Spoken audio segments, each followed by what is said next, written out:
She found a tracker under her car, so she sent it to Canada. Then her husband's phone started ringing.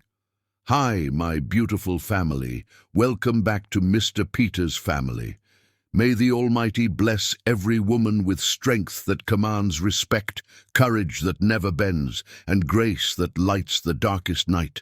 May your hearts overflow with peace, your voices be heard with pride, and your worth be honored in every home. You are not just part of this world, you are its heartbeat, its balance, its beauty.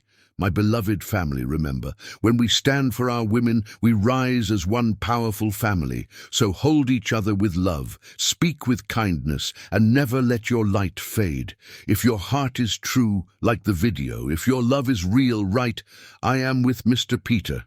Some women discover their husband's betrayal through lipstick on a collar or a strange receipt in a pocket. But Ava Gardner found hers stuck to the underside of her car at 2 in the morning, when sleep wouldn't come and the walls felt like they were closing in. She walked outside in bare feet, needing air that didn't smell like Jim's cologne and the lavender detergent he insisted they use. And she sat on the cold driveway concrete, looking at stars she couldn't name. Her hand reached under the bumper without thought, just needing something to hold onto in the dark. And her fingers brushed metal that didn't belong there. The device came free with a magnetic pop that sounded like a bone breaking. It sat in her palm, blinking red, smaller than she imagined, black and ordinary and devastating. Ava turned it over slowly, seeing the brand name she didn't recognize, the serial number that meant nothing, the little lens that had been watching her drive everywhere, thinking she was alone. The night air turned sharp in her lungs. 12 years of marriage recontextualized between one heartbeat and the next. Every strange comment Jim made about her being late suddenly made sense. Every time he knew where she'd been before she mentioned it. Every casual question about who she had lunch with or which route she took home. He hadn't been interested. He'd been checking his answers against tracked data, testing her for lies, treating her like a suspect in a crime that existed only in his mind. Ava looked up at their bedroom window where Jim slept peacefully, snoring probably, dead to the world, while she sat in the driveway holding evidence of his sickness. Something inside her chest that had been soft and forgiving calcified into something diamond hard. She would not cry. She would not storm upstairs and throw the device at his head and scream until the neighbors called. She would not give him the satisfaction of her pain. She would become the hunter. Ava walked back into the house on silent feet, placed the tracker on the kitchen counter and opened her laptop.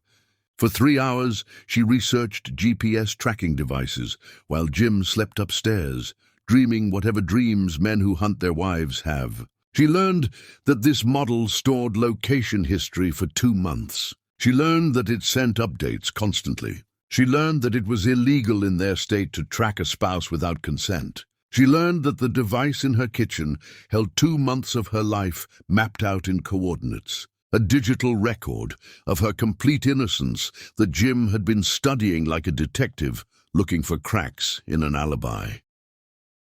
Dawn came grey through the kitchen windows. Ava made coffee with steady hands and started making lists. She wrote down every time Jim had known something he shouldn't have known, every coincidental appearance at a store where she was shopping, every perfectly timed phone call when she was running late. The list filled 2 pages and painted months of surveillance. Her stomach turned thinking about him watching a screen showing her location dot moving through the city, imagining affairs that didn't exist, building cases against her in his mind while she'd been buying groceries and getting oil changed and living her completely faithful life. At dawn, Ava carefully reattached the tracker to the underside of her car, exactly where she'd found it. Jim couldn't know that she knew, not yet. She showered and dressed for work in a black shirt that made her feel powerful. When Jim came downstairs rubbing sleep from his eyes, she kissed him good morning, and he smiled and asked if she slept well, and she said yes, perfectly, lying to his face the way he'd been lying to hers for months. "I have an early meeting," Ava said, pouring him coffee. "I'll be downtown most of the day." She watched his eyes flicker with something, relief maybe, or anticipation. More data for his collection. Okay, Jim said. I'll probably work from home. See you tonight. Of course, Ava said, and kissed him again, longer this time, putting enough warmth into it that he relaxed. I love you. I love you too, Jim said, and she heard the desperation underneath the words. The fear. He knew she was slipping away somehow, and he didn't understand that the tracking was the reason. That every time he checked his phone to see where she was, he pushed her further into darkness he couldn't follow. Ava drove to the law office she'd researched at 3 a.m. and told the receptionist she needed to see someone immediately about a divorce. The attorney who met with her had sharp eyes and silver hair and listened without interrupting, while Ava explained about the tracker and showed photos she'd taken before reattaching it. The attorney smiled, and it wasn't kind, it was predatory. We're going to bury him, the attorney said. But first, let's have some fun. Ava left the law office with a plan and a retainer agreement, and the first real breath she'd taken since finding the device. She drove to a shipping store and created a new email account using a name that meant nothing. She packaged the tracker carefully with bubble wrap and a prepaid return label, and a note written in handwriting Jim wouldn't recognize. The note said simply, keep this moving around the city for 2 weeks. Ship it back and forth between these addresses, payment included. She listed 5 addresses in Toronto and Vancouver and included enough money that whoever received it wouldn't ask questions. She shipped the box overnight to a curator she'd met once at a conference, someone who owed her a favor and wouldn't think twice about a strange request. Then Ava went to work and spent the morning in meetings, acting like her world hadn't detonated at 2 a.m. on a driveway under stars she couldn't name. Her phone buzzed at lunch. A text from Jim asking where she was. At work, she typed back. Why? Just checking in, he wrote, and she could see him looking at his phone, confused, seeing her location sitting exactly where she said, while his tracker said something impossible. The next morning, Ava checked the tracking number. Her package had arrived in Canada. Somewhere in Toronto, her tracker was beginning its journey.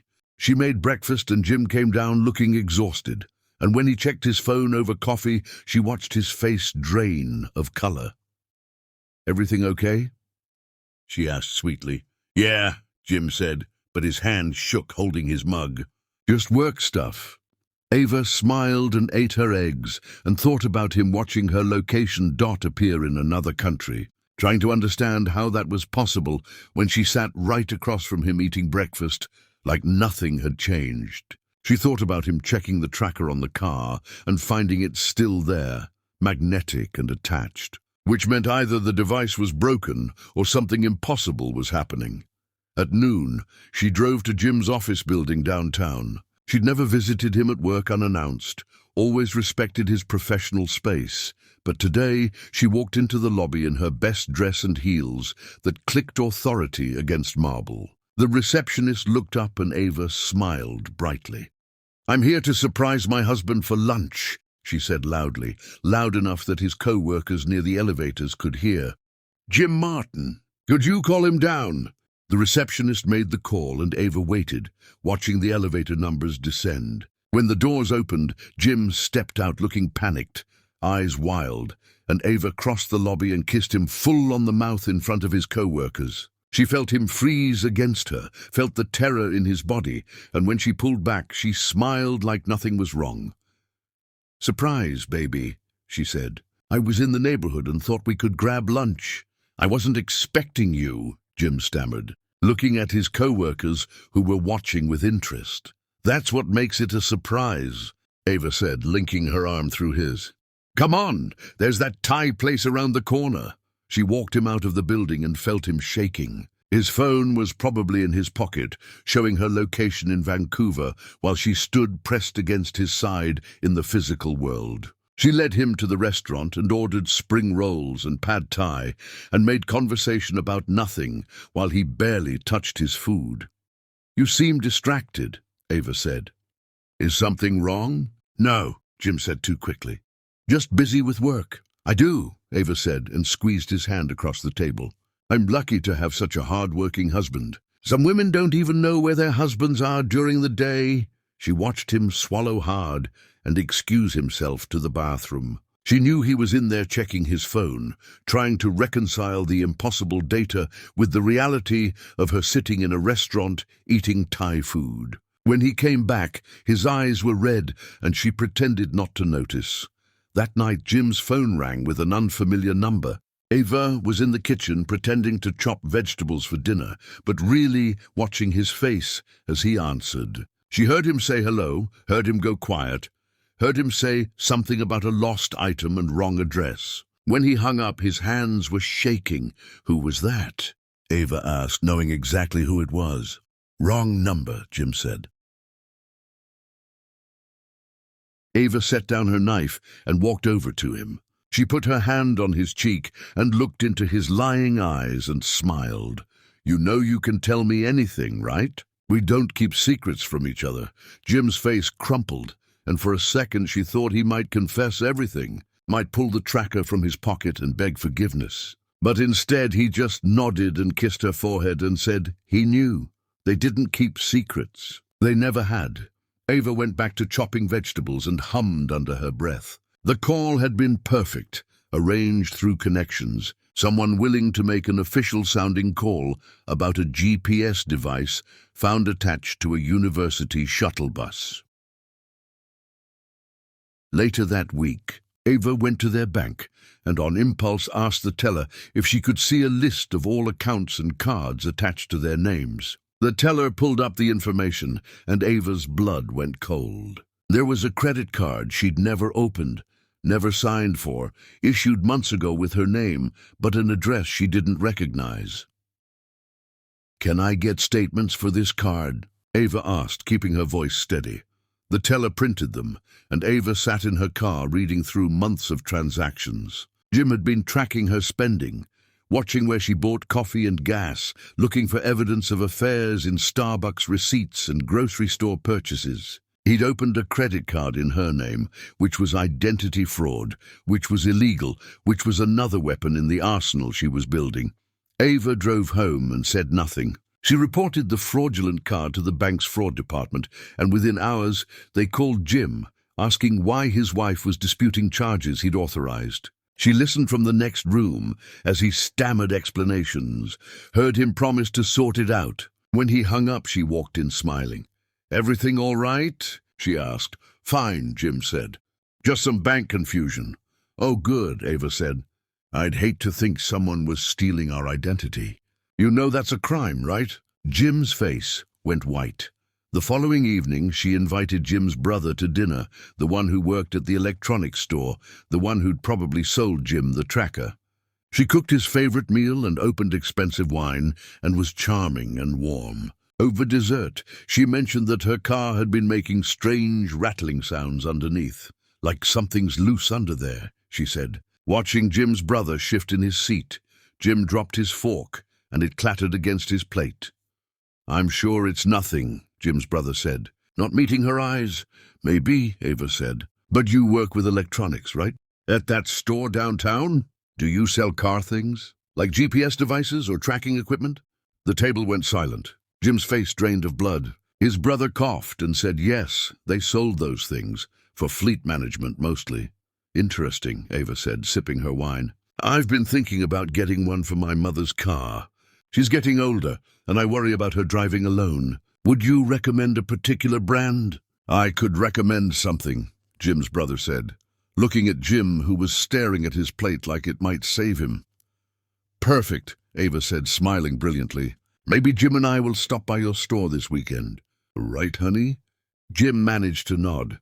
Ava cleared the plates and brought out coffee, and watched both men squirm through the rest of the evening. Jim knowing that she knew, his brother knowing that Jim was caught, and neither able to say a single word, because doing so would require confessing to crimes. When Jim's brother left, Ava kissed her husband goodnight and went upstairs to the guest bedroom. She'd been sleeping there for 3 days, and Jim hadn't asked why. She locked the door and opened her laptop and added everything new to her growing documentation file. The tracker, the credit card fraud, the panicked phone calls. The complicit brother, the lies. Every piece of evidence organized and stored in cloud storage Jim didn't have access to. She lay in bed, thinking about Jim downstairs, probably checking his phone obsessively, watching her location bounce around Canada while she slept one floor above him. She thought about the hunter becoming the hunted, the watcher being watched, the man who thought he was so clever being systematically destroyed by the wife he'd underestimated. Ava fell asleep, smiling, dreaming of all the ways she was going to make him pay. Chapter 2. The Systematic Dismantling. Ava woke the next morning with clarity that felt like sharp glass in her chest, the kind that cuts clean and leaves no ragged edges. She dressed in burgundy, the color of dried blood, and pinned her hair back severe and perfect. Downstairs, Jim was already at the kitchen table with his laptop open, and she knew without looking that he was checking the tracking app, watching her location bounce between Canadian cities while she stood behind him, pouring orange juice into crystal glasses. "You look nice," Jim said without turning around, his voice tight like a wire about to snap. "Thank you," Ava said and set his juice down next to his laptop, close enough that condensation would drip onto the keys if he wasn't careful. "Big day at the gallery. We're cataloging a new collection." She watched his shoulders tense. New collection meant new donors, meant lunches and meetings, and her location moving around the city in patterns he couldn't predict. She bent down and kissed the top of his head, let her lips linger there while she glanced at his screen. The tracking app was open, showing a map of Vancouver. Her location dot sat at a university campus, blinking innocent and impossible. "Will you be home for dinner?" Jim asked, and his hand moved unconsciously toward his phone. "Of course," Ava said. "Unless the cataloging runs long. You know how donors can be. They want to tell you the story of every piece." She straightened and gathered her bag and coat, moved through the kitchen like water, and at the door, she turned back and smiled at him. Jim was staring at his screen with the expression of a man watching his sanity dissolve in real time. She wanted to laugh. She wanted to scream. Instead, she blew him a kiss and left, and in her rearview mirror she saw him rush to the window to watch her car pull away, probably feeling underneath for the tracker he knew was there because he'd put it there himself. At work, Ava opened her email and found a message from her lawyer with an attachment. She clicked it open and felt satisfaction bloom warm in her stomach. Her lawyer had prepared a comprehensive document outlining every illegal thing Jim had done, from the unauthorized GPS tracking to the identity fraud to the potential stalking charges. The document laid out a case so airtight that any judge would grant her full custody and financial compensation. But Ava wasn't ready to file yet. She was still collecting evidence, still building her case, still making Jim suffer the way he'd made her suffer by turning her life into a surveillance operation. Her phone buzzed. A text from Jim asking what time her meeting ended. "Not sure," she typed back. "Why?" "Just wanted to know when to start dinner," he wrote, and she could feel the barely contained panic vibrating through the words. "You're sweet," she wrote. "But don't wait up. This might take hours." She turned her phone face down and went to meet with the gallery director, who took one look at Ava's face and asked if everything was all right at home. Ava considered lying, considered keeping up the performance of the happy wife, but something about the director's genuine concern broke through her armor. "My husband has been tracking my location without my knowledge," Ava said, and the words felt like knives leaving her mouth, sharp and clean and liberating. "I found a GPS device under my car. He's been watching me for months." The director's face went through several expressions, shock and anger, and something that looked like recognition. She closed her office door and sat down across from Ava and said very quietly that her ex-husband had done the same thing, that she understood exactly what Ava was feeling. That violation that made your skin crawl thinking about all the times you'd been alone, except you hadn't been alone at all. "What did you do?" Ava asked. I documented everything, the director said. And then I took him for everything he had. The house, the car, full custody of our daughter. The court doesn't look kindly on men who treat their wives like criminals. Ava absorbed this, added it to her growing understanding that she wasn't alone, that Jim's sickness wasn't unique, that somewhere out there were hundreds or thousands of women who'd found tracking devices and keyloggers and hidden cameras and made the same choice she was making now. Fight or flight. She was choosing fight. I'm going to need to travel more, Ava said, for the new position you've been discussing. Will that be a problem? The director smiled, and it was the same predatory expression Ava's lawyer had worn. Not at all. In fact, I think increased travel would be excellent for your professional development.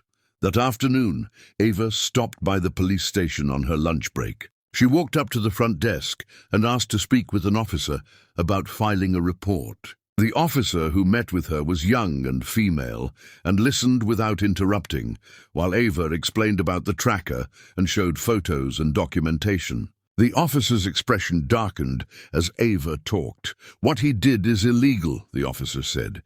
In this state, unauthorized GPS tracking of a spouse is a misdemeanor. We can press charges if you want. Not yet, Ava said. I want to file a report for documentation purposes. I'm in the process of divorcing him and I want everything on record.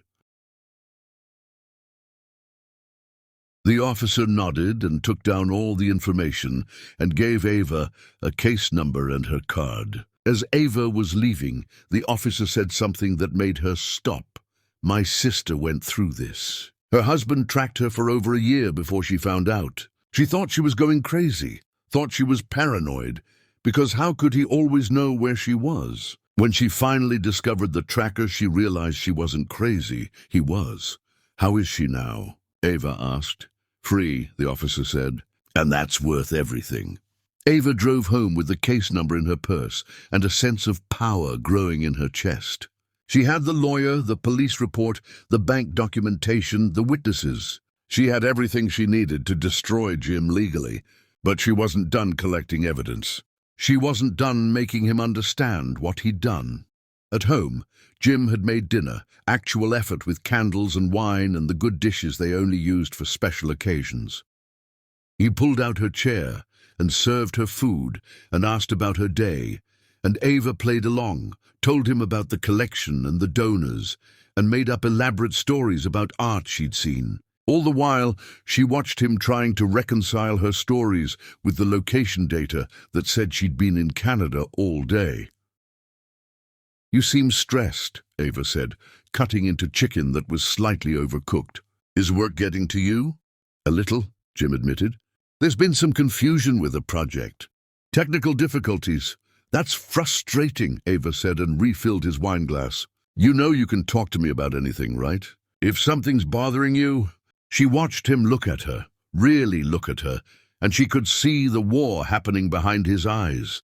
Confess or keep lying? Trust or continue the surveillance? He opened his mouth and she waited, genuinely curious which path he'd choose. It's nothing, Jim said finally. Just regular work stress. Nothing you need to worry about. Liar, Ava smiled and raised her glass in a toast. To us, she said. To 12 years of marriage and complete honesty.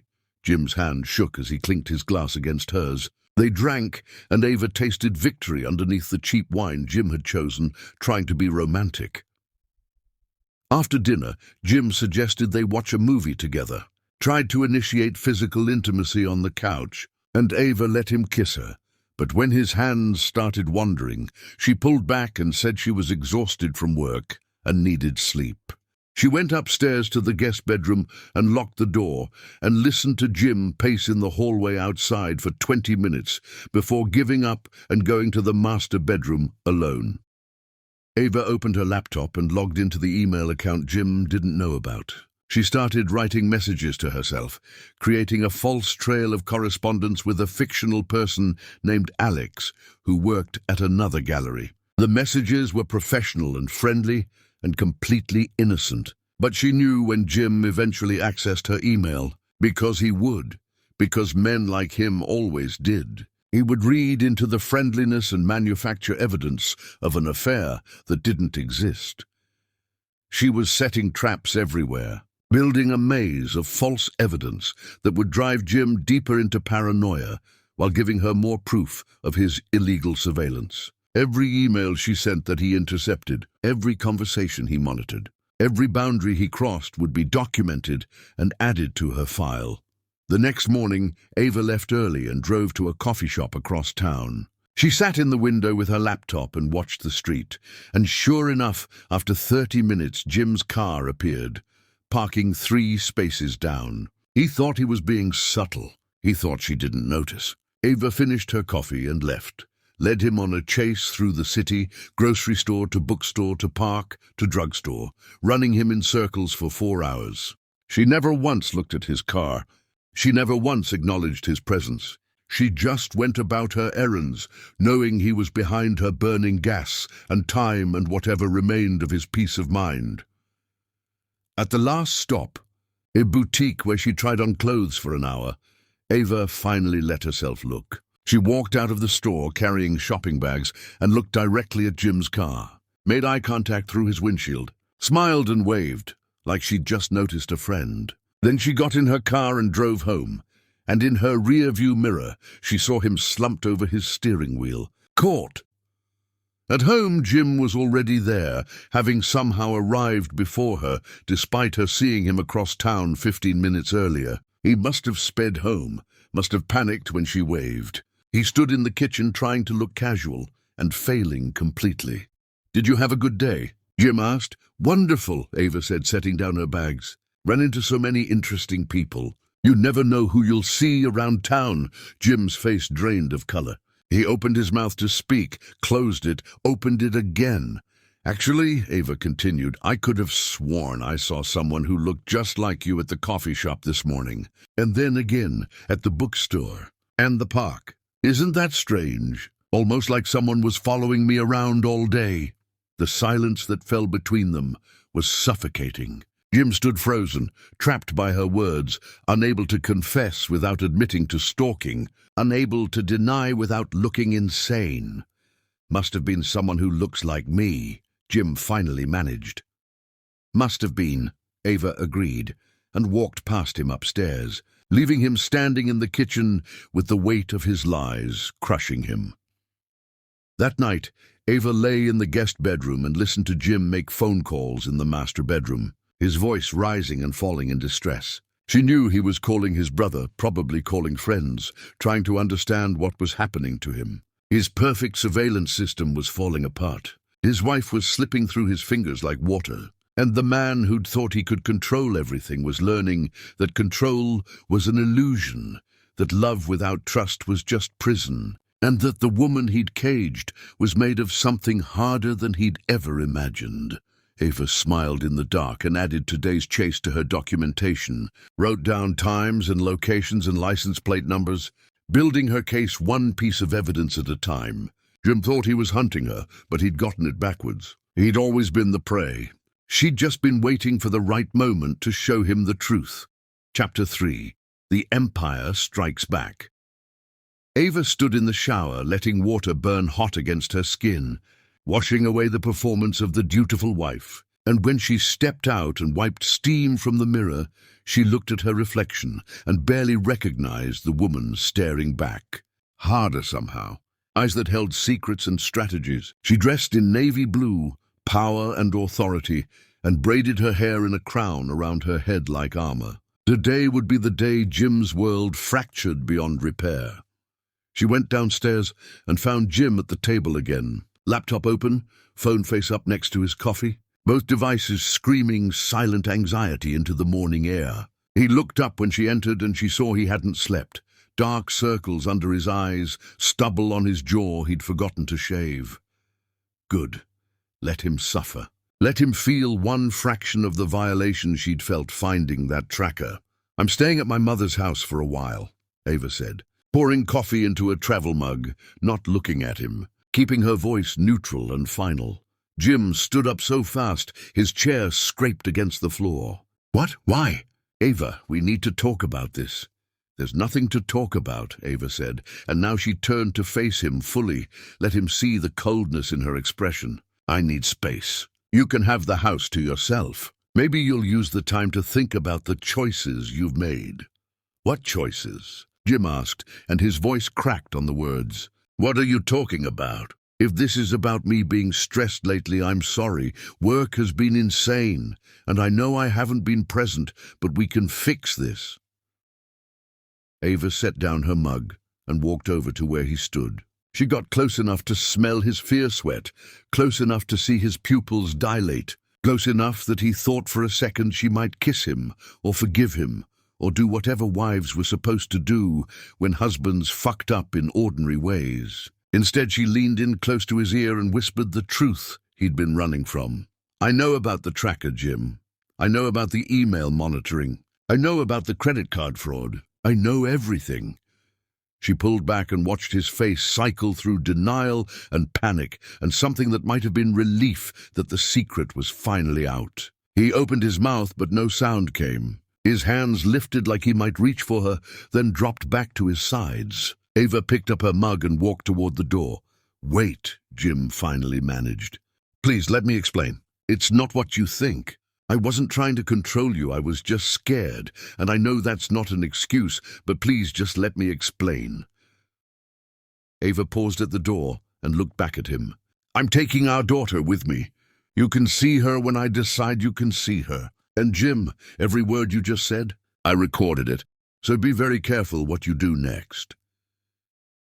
She left him standing in the kitchen and went upstairs where their daughter was still sleeping. Ava packed a bag quietly, taking clothes and the stuffed rabbit their girl couldn't sleep without. And when she woke her daughter and said they were going to stay at Grandma's house for a while, the girl just nodded sleepily and didn't ask why. Children always knew when something was wrong. They felt it in the air like animals sensing storms. At her mother's house, Ava unpacked their bags and drank tea in the kitchen, while her mother asked careful questions, and Ava answered with the full truth this time, held nothing back, and her mother's face went through shock and anger and finally settled on grim determination. Her mother picked up the phone and called her father and said something Ava would remember forever. Our daughter needs us. That man she married turned out to be something other than what we thought. Get over here. Within an hour, Ava's father arrived, and they sat around the kitchen table, and Ava showed them everything. The tracker, the police report, the bank statements, the documentation folder she'd been building. Her parents looked at the evidence, and her father's hands curled into fists on the table, and her mother cried angry tears. And Ava felt held by their fury, protected by their love, in a way she hadn't felt since leaving home to marry Jim. What do you need from us? Her father asked. Witnesses, Ava said. If Jim tries to say I'm unstable or keeping his daughter from him, I need you to testify that I came here for safety, not revenge. Done, her mother said. And if he shows up here, he can deal with me. As if summoned by the thought, Jim's car appeared in the driveway. Ava watched through the window as he got out and walked toward the house with the posture of a man going to his execution. Her father started to stand, but Ava put her hand on his arm. Let me, she said. She met Jim at the door before he could knock. He looked worse than he had that morning, like he'd been crying or screaming or both. His eyes were red and wild, and when he saw her, he tried to step forward, and she held up one hand, stopping him. You're not welcome here, Ava said. Turn around and leave. I need to see my daughter, Jim said. You can't keep her from me. That's parental alienation. That's illegal, Ava laughed, and the sound was sharp enough to cut. You want to talk to me about what's illegal, really? That's the conversation you want to have right now? Jim's face crumpled. Please, I'm begging you. Let me explain. I was wrong, I know I was wrong, but I can change. I'll do whatever you want. Therapy, counseling, I'll delete every app and throw away every device. Just please don't take my family away. You did that yourself, Ava said. The second you decided to track me like an animal, the second you violated my privacy because you couldn't handle your own insecurity. You want to see your daughter? Get a lawyer. We'll do this properly through the courts. Until then, stay away from this house." She started to close the door, but Jim's hand shot out, stopping it. Not violently, not forcefully, but enough that the door wouldn't shut. Behind her, Ava heard her father stand and move toward them, and she held up her hand again, keeping him back, handling this herself. "Move your hand, Jim," Ava said quietly. "Right now." "I love you," Jim said, and tears were running down his face. "I know I hurt you. I know I violated your trust. But I love you, and I love our daughter, and I'm asking you, please don't do this. Don't destroy our family over my mistakes." "I'm not destroying anything," Ava said. "You already did that. I'm just making sure everyone can see the rubble clearly." She pulled the door hard, and Jim's hand fell away, and the door shut with finality. Through the window, she watched him stand there for a long moment before walking back to his car, shoulders shaking with sobs, and she felt nothing. No guilt, no sympathy, no lingering love for the man she'd married because that man had never existed. She'd been married to a warden who'd thought love and control were the same thing. That afternoon, Ava's phone exploded with messages.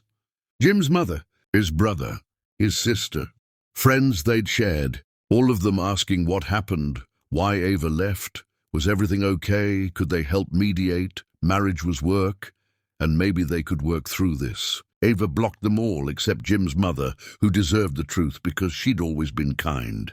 She called Jim's mother back and told her everything. The tracker, the surveillance, the credit card fraud, the stalking. She expected defensiveness, expected a mother's instinct to protect her child even when that child was wrong. Instead, Jim's mother went silent for a long time and then said something Ava hadn't expected. "I knew something was wrong. He called me constantly asking if I'd talk to you, if I knew where you were, if you'd mentioned anything about your day. I thought he was just being attentive, but now I see it was something else. Something sick. I'm so sorry, Ava. I raised him better than this." "It's not your fault," Ava said, and meant it. "But I need you to know I'm filing for divorce. I'm getting full custody, and if Jim fights me on any of it, I will press criminal charges for the tracking." "I understand," Jim's mother said. "I won't fight you, and I'll testify on your behalf if you need me to." That night, Ava lay in her childhood bedroom with her daughter sleeping next to her and felt the first crack in her armor. The first real emotion, breaking through the cold strategic planning. She'd lost her marriage, lost 12 years of shared history and future plans, and the comfortable intimacy of knowing someone completely. Except she hadn't known Jim completely. She'd known a performance. The real Jim was the man who put tracking devices under cars and opened credit cards in his wife's name, and convinced himself that surveillance was protection instead of abuse. Her daughter stirred in sleep and wrapped small arms around Ava's waist, and Ava held her and promised silently that this girl would never accept being tracked, being monitored, being treated like property. This girl would grow up knowing that love without trust wasn't love at all. This girl would be stronger than her mother had been, would leave at the first red flag instead of after 12 years of slowly boiling water. The next morning, Ava woke to 17 missed calls from Jim and one voicemail that was just him crying and saying her name over and over. She deleted it without listening to the whole thing and called her lawyer to schedule an emergency custody hearing. The lawyer said they could file that afternoon and have a hearing within the week, and Ava said, "Do it. File everything." She wanted this over with quickly and decisively. At the gallery, Ava threw herself into work, cataloguing the new collection with fierce focus. And her hands didn't shake when she handled delicate pieces, and her voice didn't crack when she spoke with donors. She was performing strength so completely that it became real. Fake it until you make it taken to its logical extreme. The director pulled her aside at lunch and offered her the position they'd discussed. Director of the new gallery location across the country. Significant raise. Fresh start away from Jim and his family and everything that reminded her of the marriage. Ava accepted on the spot without thinking, without consulting anyone. Just, yes, I'll take it. When can I start? After your custody situation settles, the director said, I won't let Jim use your career against you. We'll wait until the courts give you permission to relocate. Then we'll move you and pay for everything. New apartment, moving costs, school enrollment for your daughter. Consider it done. Ava felt something like hope flicker in her chest, small and fragile, but real. She could leave. She could take her daughter and her career and her self-respect and build a completely new life, far away from the man who'd tried to cage her. She could be free. That evening, Ava received court documents via email. Jim had filed an emergency custody petition claiming she was keeping his daughter from him without cause, claiming parental alienation, asking the judge to order immediate visitation. Ava forwarded the petition to her lawyer, who responded within minutes that she'd handle it, that Jim was making a huge mistake, that going to court would only expose all his illegal surveillance for a judge to see. The hearing was scheduled for the end of the week. Ava had 5 days to prepare, to organize her evidence, to build her case. She spent those days in her mother's house, going through every document, every photo, every piece of proof. She created a timeline of Jim's surveillance with dates and evidence. She prepared testimony from the private investigator Jim had hired, from the police officer who'd taken her report, from her bank about the fraudulent credit card, from the gallery director about Jim calling her workplace. When the day of the hearing arrived, Ava dressed in grey, professional and neutral, and walked into the courthouse with her lawyer and her documentation folder. Jim was already there with his lawyer, looking destroyed, but trying to hold himself together. They didn't speak, didn't make eye contact, just sat on opposite sides of the courtroom waiting for the judge. When the judge entered, they all stood, and then sat again, and the judge looked at the emergency petition and asked Jim's lawyer to present their case. The lawyer talked about Ava suddenly leaving without warning, refusing to let Jim see his daughter, cutting off all contact. Made it sound like Ava was vindictive and cruel. Made Jim sound like a victim. Then the judge turned to Ava's lawyer and asked for her response. Ava's lawyer stood and said just 4 words that changed everything. "We have evidence, Your Honor." Chapter 4. The Professional Devastation. The courtroom was small and beige and smelled like old wood polish and broken dreams. Ava sat next to her lawyer and watched the judge read through the documentation folder, watched the judge's expression shift from neutral to disturbed to disgusted. Jim sat across the aisle looking smaller with each page the judge turned, his lawyer periodically leaning over to whisper something that made Jim shake his head or shrug helplessly. Ava felt power sitting in her chest like a bird about to take flight. The judge finally looked up and spoke directly to Jim, ignoring his lawyer completely. "Mr. Martin, did you place a GPS tracking device on your wife's vehicle without her knowledge or consent?" Jim's lawyer started to answer, but the judge held up one hand. "I'm asking your client directly, Mr. Martin." "Yes," Jim said, his voice barely audible, "but I can explain why I thought it was necessary." "I don't need explanations," the judge said. "Did you open a credit card in your wife's name without her permission or knowledge?" "Yes, but that was just to monitor household expenses and make sure we weren't overspending." "Did you access your wife's email account without permission?" Jim hesitated. His lawyer whispered something urgent. Jim looked at Ava for the first time since the hearing started, and she stared back without expression, without mercy, waiting for him to lie under oath or tell the truth that would destroy him. "Yes," Jim finally said. The judge set down the documentation folder and looked at Jim like he was something that had crawled out from under a rock. "Mr. Martin, what you did is illegal. GPS tracking without consent is a misdemeanor in this state. Identity fraud is a felony. Unauthorized access to electronic communications is a federal crime. Your wife would be well within her rights to press criminal charges against you. The fact that she hasn't yet suggests remarkable restraint on her." Jim's lawyer tried to interject. Something about marriage stress and reconciliation. But the judge cut her off with a, "Look, your emergency custody petition is denied," the judge said. "Mrs. Martin is granted temporary full custody pending further proceedings. Mr. Martin, you will have supervised visitation twice a week for 2 hours each visit. A court-appointed supervisor will be present at all times. You will complete a psychological evaluation and attend mandatory counseling. You will have no direct contact with Mrs. Martin except through your attorneys or a court-approved mediation platform. Do you understand?" "Your Honor, please," Jim said, standing up, his voice breaking. "She's my daughter. I love my daughter. I made mistakes with my wife, but I've never done anything wrong to my child." "You used your child as a spy," the judge said flatly. "According to Mrs. Martin's testimony, you questioned your daughter about her mother's whereabouts and activities. That's parental manipulation. That's using a child as a weapon in marital conflict. You will be lucky if I don't order a full custody evaluation." "Sit down, Mr. Martin."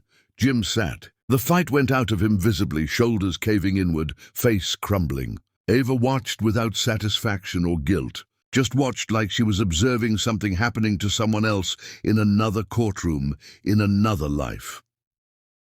The judge signed several documents and handed them to the clerk, and then addressed both lawyers. "We'll reconvene in 6 weeks for a full custody hearing. In the meantime, Mr. Martin will comply with all the conditions I've outlined, or I'll hold him in contempt. Mrs. Martin, you have my permission to relocate out of state for employment purposes, provided you establish a clear visitation schedule and maintain it consistently. Are we clear?" Both lawyers said yes, and the judge stood and left, and the hearing was over. Ava gathered her things and walked out of the courtroom without looking at Jim. And in the hallway, her lawyer hugged her and said that went better than expected. The judges rarely granted relocation permission so quickly. That Jim's illegal surveillance had basically guaranteed Ava would get everything she asked for. "What happens if he presses charges?"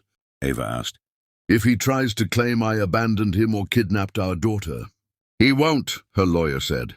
"Because if he does, we press criminal charges for the tracking and the identity fraud. He knows that. His lawyer knows that. He's trapped by his own actions, and the best thing he can do now is comply with the court's orders and hope you don't decide to pursue prosecution." Ava drove back to her mother's house and told her parents about the hearing, and they celebrated quietly. No champagne or cheering, just relief that the court had seen the truth and protected Ava and her daughter. That evening, Ava's daughter asked when she would see Daddy again, and Ava explained gently about the supervised visits, about how Daddy had made some mistakes and needed to work on being better. And the girl cried and asked if it was her fault, and Ava held her and promised it wasn't. None of this was her fault. Adults made adult choices, and children were never responsible for the consequences. The first supervised visit happened at a family services center that smelled like disinfectant and sad desperation. Ava brought their daughter and handed her over to the court supervisor and waited in the lobby for 2 hours. Through the observation window, she watched Jim try to play with their daughter, try to act normal, and she saw the girl's confusion and anxiety at being watched by a stranger while she visited her father. When the visit ended, their daughter ran to Ava and wrapped arms around her waist and buried her face in Ava's stomach. And Jim watched from across the room with devastation written across his face. "I'm sorry," Jim said, and Ava didn't know if he was apologizing to her or their daughter or both. "I'm so sorry for all of this." Ava didn't respond, just took her daughter's hand and walked out of the center and drove home in silence. That night her daughter asked why she couldn't visit Daddy at home anymore, why a stranger had to watch them, why everything felt wrong and broken and scary. Ava tried to explain in ways a child could understand, talked about trust and boundaries and how sometimes parents needed help learning to be better. But her daughter just cried and said she wanted everything to go back to normal. Normal wasn't healthy.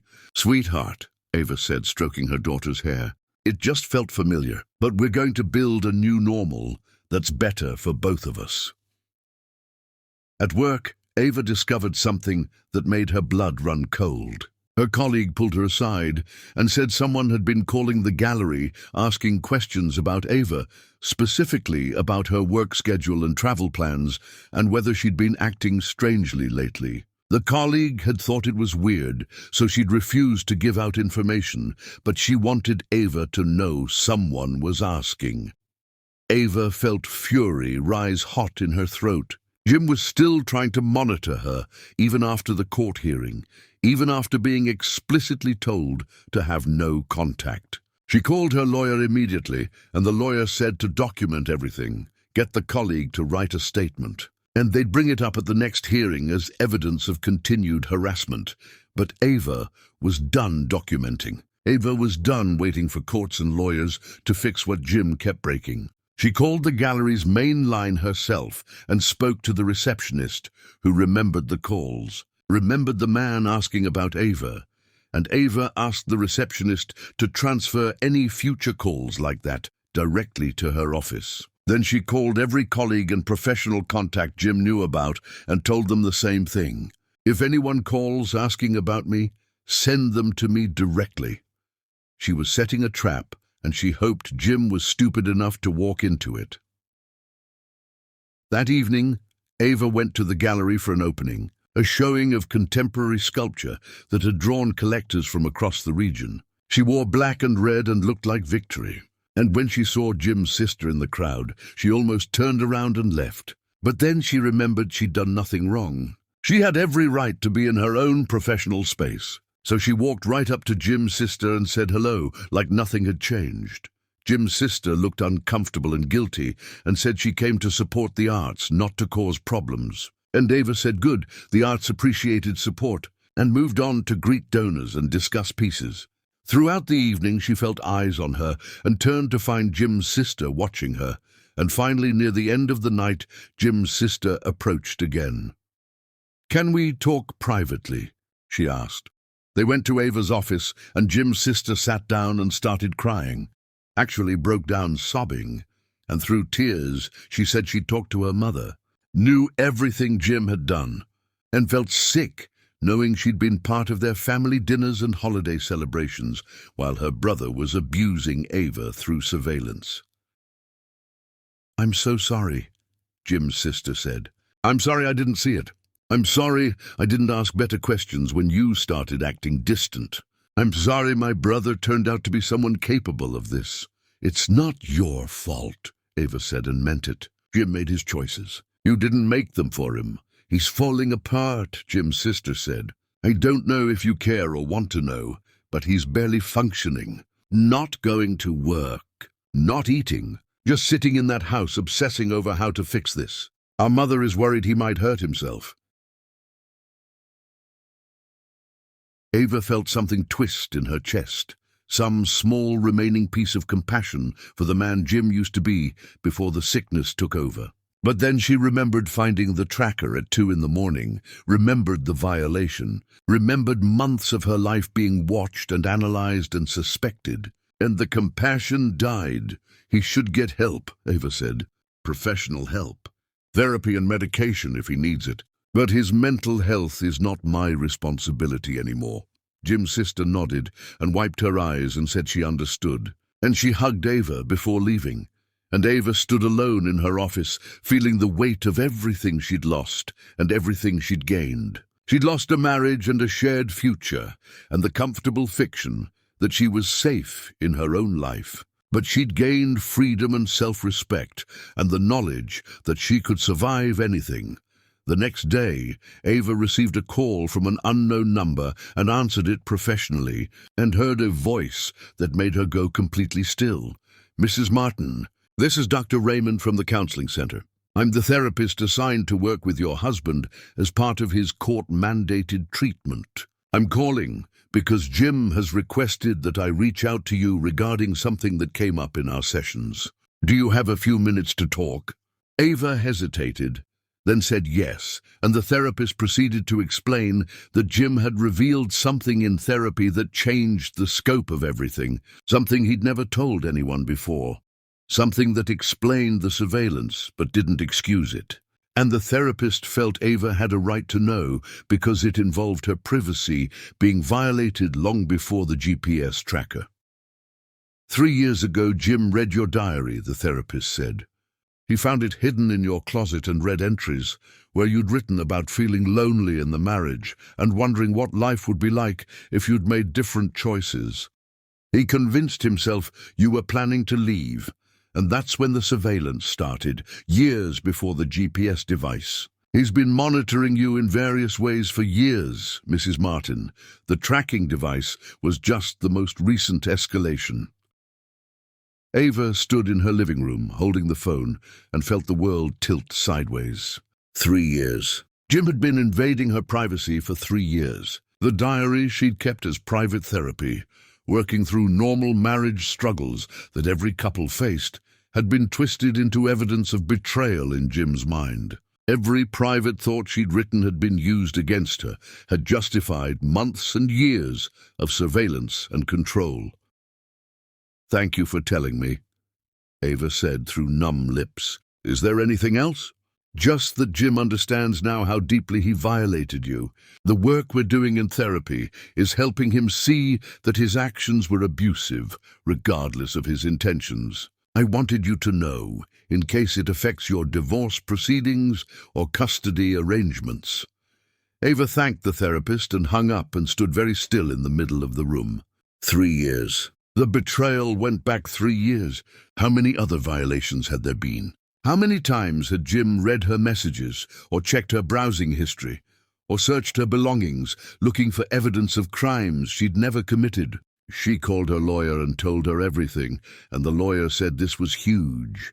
This was evidence of a pattern of abuse spanning years. This would absolutely affect the divorce settlement and custody arrangements. The lawyer said to sit tight and let her handle it.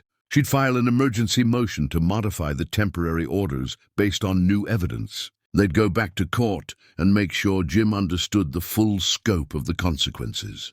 Ava hung up and sat down on the couch and finally let herself cry. Not for the marriage or for Jim, but for herself. For the woman who'd spent 3 years being secretly watched, who'd written private thoughts in a private diary thinking she was safe, who'd trusted her husband with her heart and her home and her innermost feelings only to have everything used as weapons against her.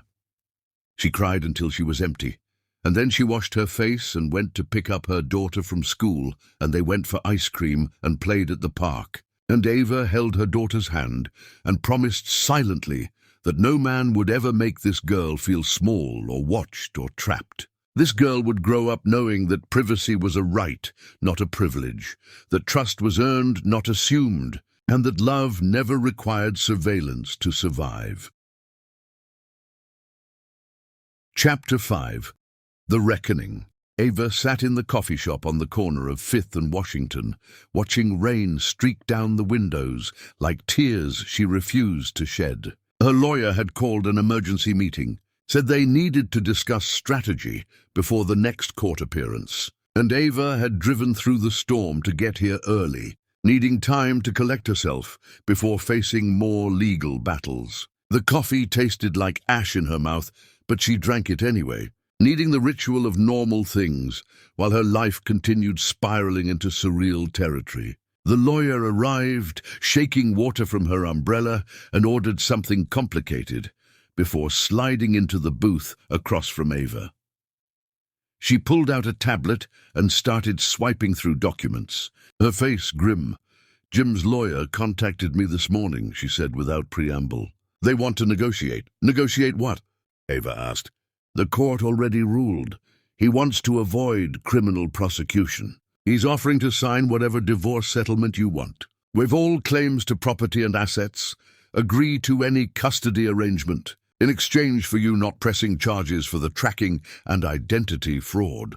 Ava set down her coffee cup carefully, feeling rage bubble up from somewhere deep in her chest. "He thinks he can buy his way out of consequences." "I know," the lawyer said. "But here's what you need to understand. If you press charges, this goes to criminal court. There will be a trial. You'll have to testify about everything, relive all of it in front of strangers and media. It will be public record. And honestly, given that he's a first-time offender showing remorse, he'll probably get probation and a fine. No jail time. So you have to ask yourself if the emotional cost of a criminal trial is worth it when you can get everything you want in civil court and move on with your life. Ava hated that the lawyer was right, hated that Jim could commit actual crimes and still escape real punishment. But she was exhausted from fighting, exhausted from being angry, exhausted from carrying the weight of his betrayal.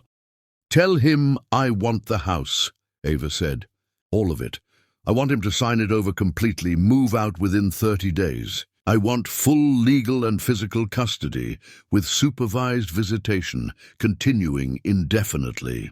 I want him to pay for all moving expenses for my relocation, and I want him to pay for our daughter's therapy for as long as she needs it. If he agrees to all of that, I won't press charges."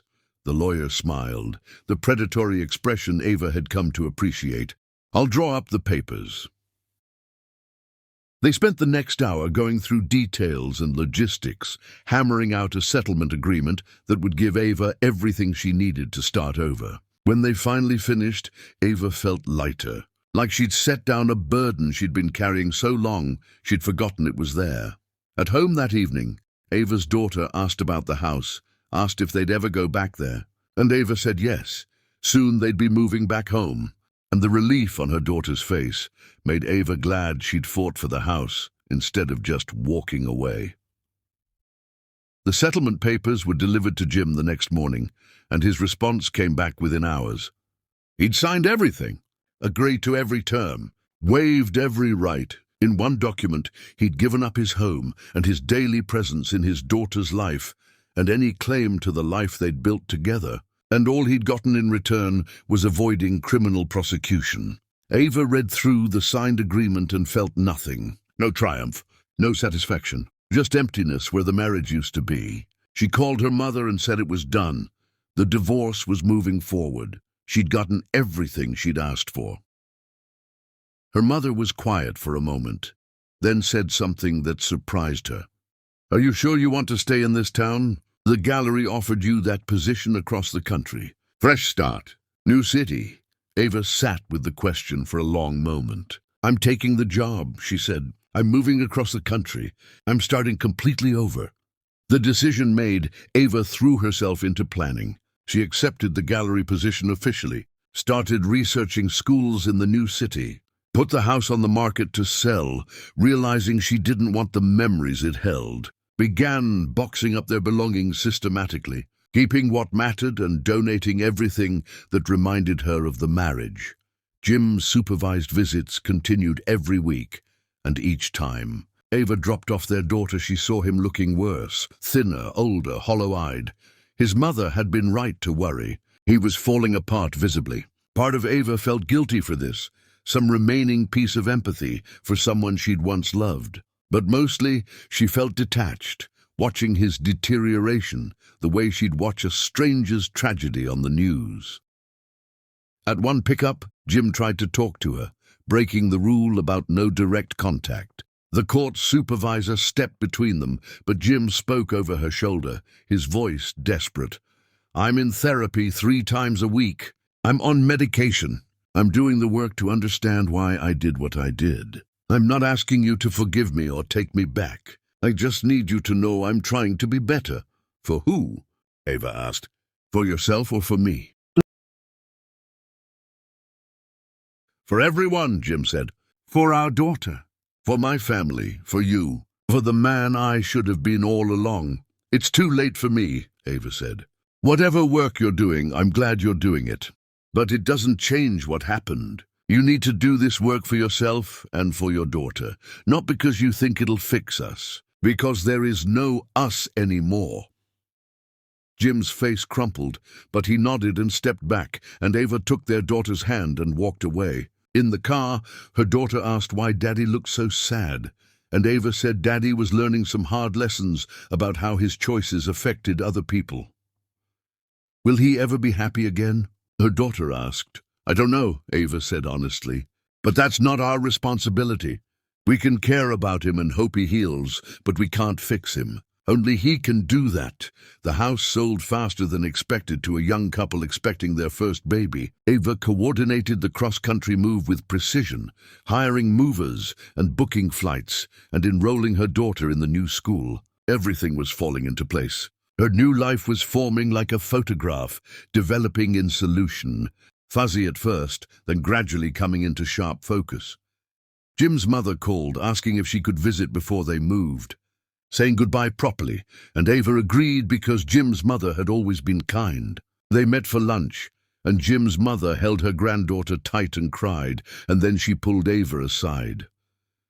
"I know you'll probably never want to hear this, but I'm proud of how you handled everything. You could have destroyed Jim completely, but you showed mercy when you didn't have to, and that takes strength."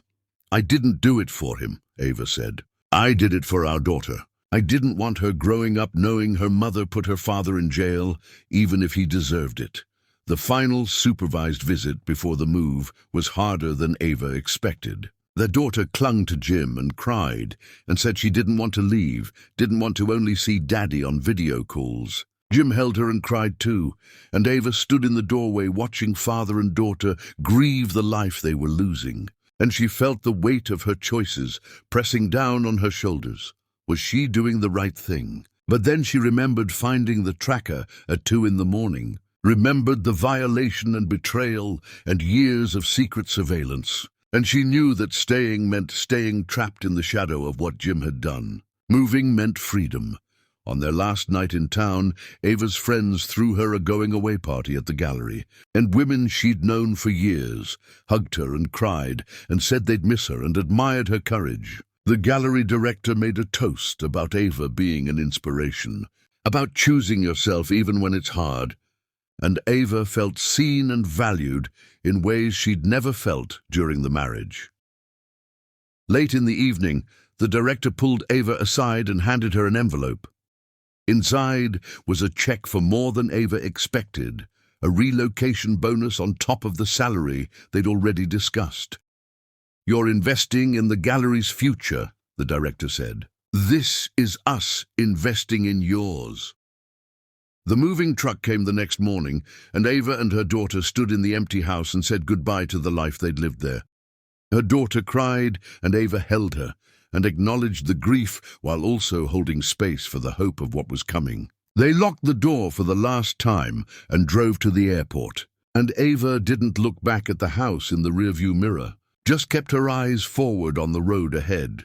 On the plane, her daughter fell asleep against her shoulder, and Ava looked out the window at clouds and sky and thought about transformation. She'd been one person when she found that tracker and was becoming someone else entirely through the process of leaving. Stronger, harder, more certain of her own worth. She'd lost a marriage but gained herself, and that seemed like a fair trade. They landed in their new city as the sun was setting, painting the sky orange and pink and gold, and Ava took it as a sign.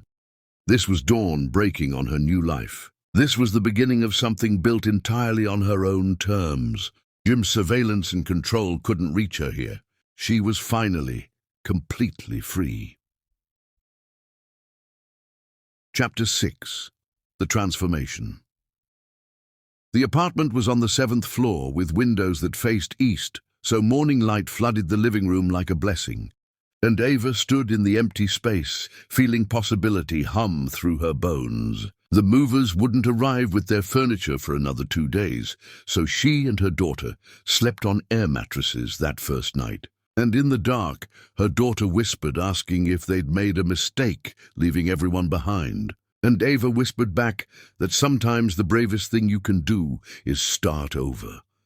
The new gallery was modern and enormous, 3 times the size of her previous space, with high ceilings and track lighting and a permanent collection that made Ava's hands itch to curate something remarkable. The director showed her around on the first day, introduced her to staff who welcomed her warmly, and assigned her an office with a view of the city skyline. Ava sat at her new desk and opened her laptop and got to work. And for the first time in years, she worked without the nagging feeling that someone was watching, tracking, monitoring her every move. Her daughter started school and came home that first week with stories about new friends and different lessons, and a teacher who let them draw during quiet time. The adjustment was harder than Ava had hoped, but easier than she'd feared, and she signed her daughter up for art classes and soccer and made sure there were structured activities to fill the hours after school. Video calls with Jim happened twice a week, scheduled and supervised by the court's remote monitoring system, and Ava sat nearby during these calls, ready to end them if Jim crossed any boundaries.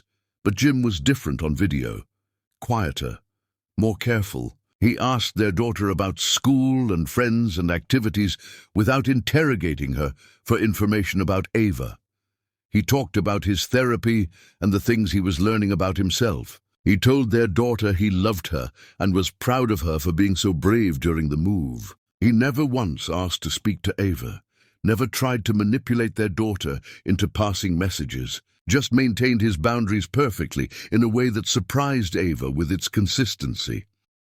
Weeks passed, and Ava fell into new rhythms. Morning coffee, watching sunrise over unfamiliar buildings, walking her daughter to school, through streets that held no memories of Jim, working in the gallery, surrounded by art that inspired her. Coming home to an apartment that was entirely theirs, decorated the way they wanted, filled with only the things that brought them joy. She joined a book club and a yoga class, and started saying yes to invitations from co-workers who wanted to grab drinks after work. One evening at a gallery opening, Ava met someone who made her laugh, a museum curator named David who specialized in contemporary sculpture.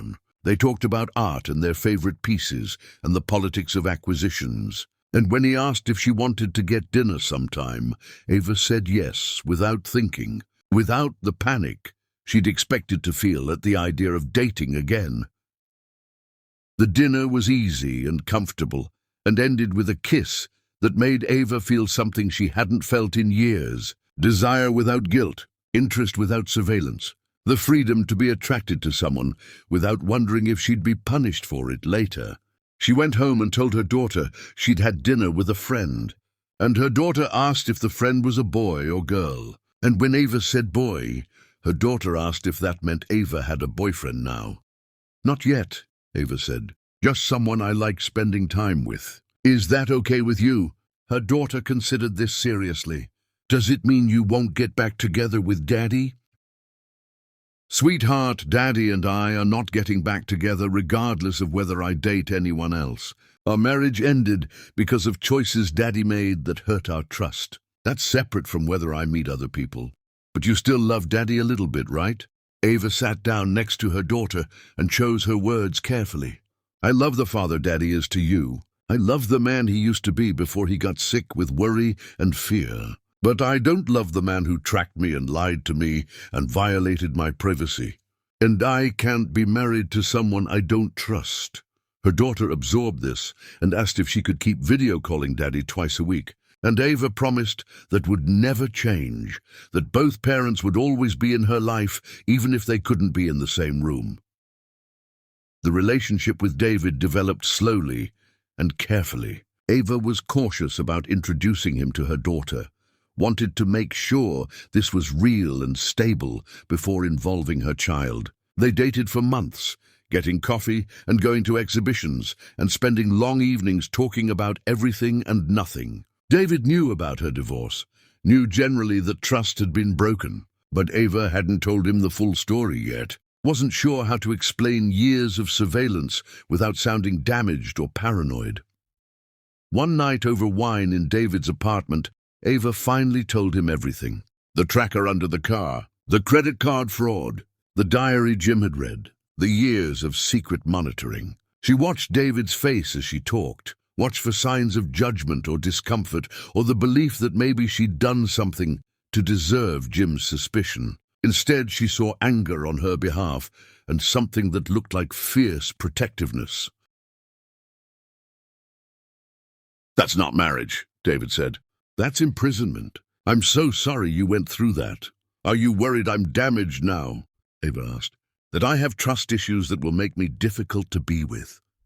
David pulled her close and kissed her forehead. I'm worried that any man who treats you with basic respect and honesty will seem remarkable to you because your ex set the bar so low.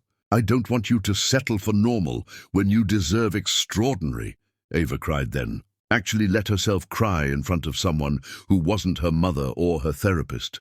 And David held her while she released years of held-back grief and anger and relief. When she finally stopped crying, she felt lighter, like she'd shed a skin that had been suffocating her.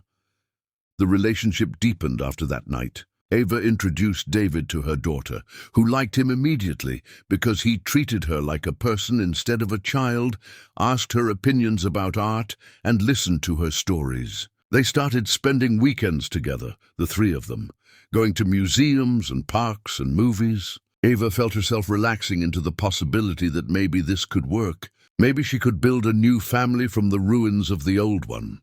But then Jim called on a Tuesday evening, not during scheduled video time. And when Ava answered, she heard desperation in his voice that made her stomach drop. "I need to talk to you," Jim said. "Something happened, and I don't know who else to call." Ava stepped into the bedroom, away from where her daughter was watching television. "We're not supposed to have direct contact outside of mediation." "What happened?" "I got fired," Jim said. "They found out about the court case and the surveillance stuff, and they said it was a liability, having me on staff. I'm trying to find another job, but no one wants to hire someone with my record. I can't make my rent. I'm going to lose my apartment. I know I don't have the right to ask you for anything, but I'm desperate."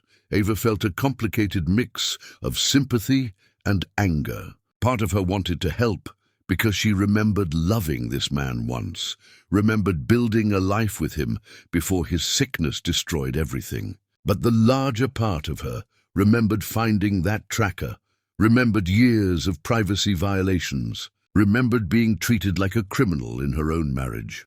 "I'm sorry you're going through that," Ava said carefully, "but I can't help you financially." "That's not my responsibility anymore." "I'm not asking for money," Jim said quickly. "I'm asking if you could write a letter to my lawyer. Something saying I've been complying with the court orders, that I'm being a good father during visitations, that I'm not a danger to anyone. Something I could show potential employers to prove I'm not the monster the court records make me seem." "You're asking me to vouch for you? To minimize what you did so you can get a job?"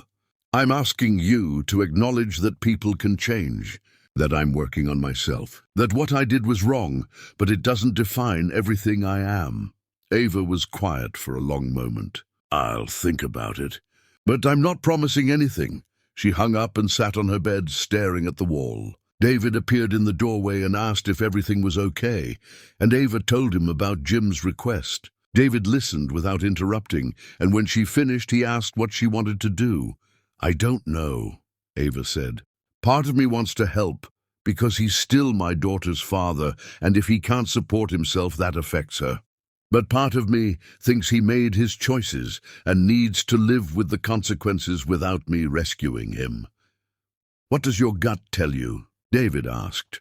Ava closed her eyes and listened to the voice inside her that had been silenced for years under Jim's surveillance, the voice that knew truth when it heard it. "My gut says he needs to figure this out himself. That me writing a letter wouldn't be helping him. It would be enabling him to avoid the full weight of what he did. And maybe hitting bottom is what he needs to actually change, instead of just going through the motions of therapy because a court ordered it."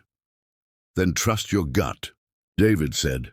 Ava called Jim back the next day and told him she wouldn't be writing the letter, that she understood his situation was difficult, but she couldn't in good conscience minimize his actions to make his life easier. Jim was silent for a long moment and then said he understood. He shouldn't have asked, and hung up without saying goodbye.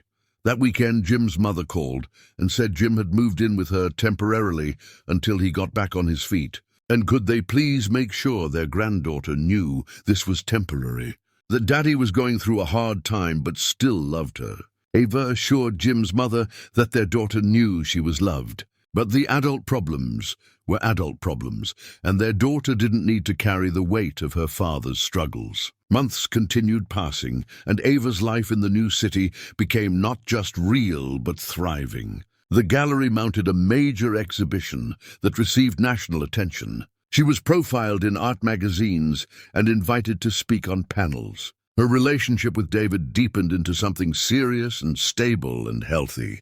Her daughter was excelling in school and had close friends and seemed genuinely happy. During video calls, Jim looked better, more stable, and he told their daughter he'd found a job working for his brother's electronics store. The irony wasn't lost on Ava, that Jim was now working at the place that had sold him the tracker that destroyed his marriage. But she said nothing, just supervised the calls and made sure they ended on time. One evening, David asked if Ava had ever thought about getting married again, and Ava felt panic rise in her throat before she pushed it down and examined it. Was she afraid of marriage itself, or just the memory of her marriage to Jim? Could she separate the institution from the trauma? I don't know, Ava said honestly. Ask me again in a year. David smiled and said he could wait, and Ava fell a little bit more in love with him for not pushing, for giving her space to heal at her own pace. That night, Ava lay in bed thinking about the trajectory of her life. She'd gone from tracked and surveilled to free and thriving. She'd gone from doubting her own judgment to trusting her instincts completely. She'd gone from performing strength to actually being strong. The woman she'd become barely resembled the woman who'd found that tracker, and Ava was grateful for the transformation, even as she mourned everything it had cost. She thought about Jim in his mother's house working at an electronics store, and she hoped he was actually changing, actually becoming someone capable of healthy relationships. She hoped he was learning that love required trust, that trust required honesty, that honesty required vulnerability he'd never been willing to show. She hoped it for his sake, and for their daughter's sake, and for whatever woman might love him next. But mostly, Ava thought about herself, about the life she'd built, brick by brick, from the ruins of her marriage. This life was entirely hers, untouched by Jim's sickness, and that made it sacred. She'd claimed her freedom, and she would never, ever give it up again. Chapter 7. The Fracture Point. Ava stood at her office window watching snow fall past the glass, thinking about transformation and things that looked beautiful while freezing you solid. Her phone buzzed with a text from David asking if she wanted to come to a holiday party at the museum, and she typed back yes and added a heart emoji because she could do that now, could be affectionate without second-guessing whether someone was monitoring her messages. The gallery was preparing for its biggest exhibition yet, a retrospective of women artists who challenged traditional narratives, and Ava was lead curator. She spent long days arranging pieces and writing wall text, and the work filled her with purpose she'd forgotten was possible. Her boss pulled her aside one afternoon and said the board was considering promoting her to executive director when the current director retired next year, and Ava felt pride bloom warm in her chest. That evening, she video-called with her daughter, who was at Jim's mother's house for an extended holiday visit. The first time Jim had overnight visits without supervision. The court had modified the custody arrangement after Jim completed his therapy and psychological evaluation, and Ava had agreed to the change because the evaluator said Jim had made significant progress and posed no risk to their daughter. "How's it going with Daddy?" Ava asked carefully. "Good," her daughter said. "We made cookies today, and he let me decorate them however I wanted. And Grandma said we can go ice skating tomorrow."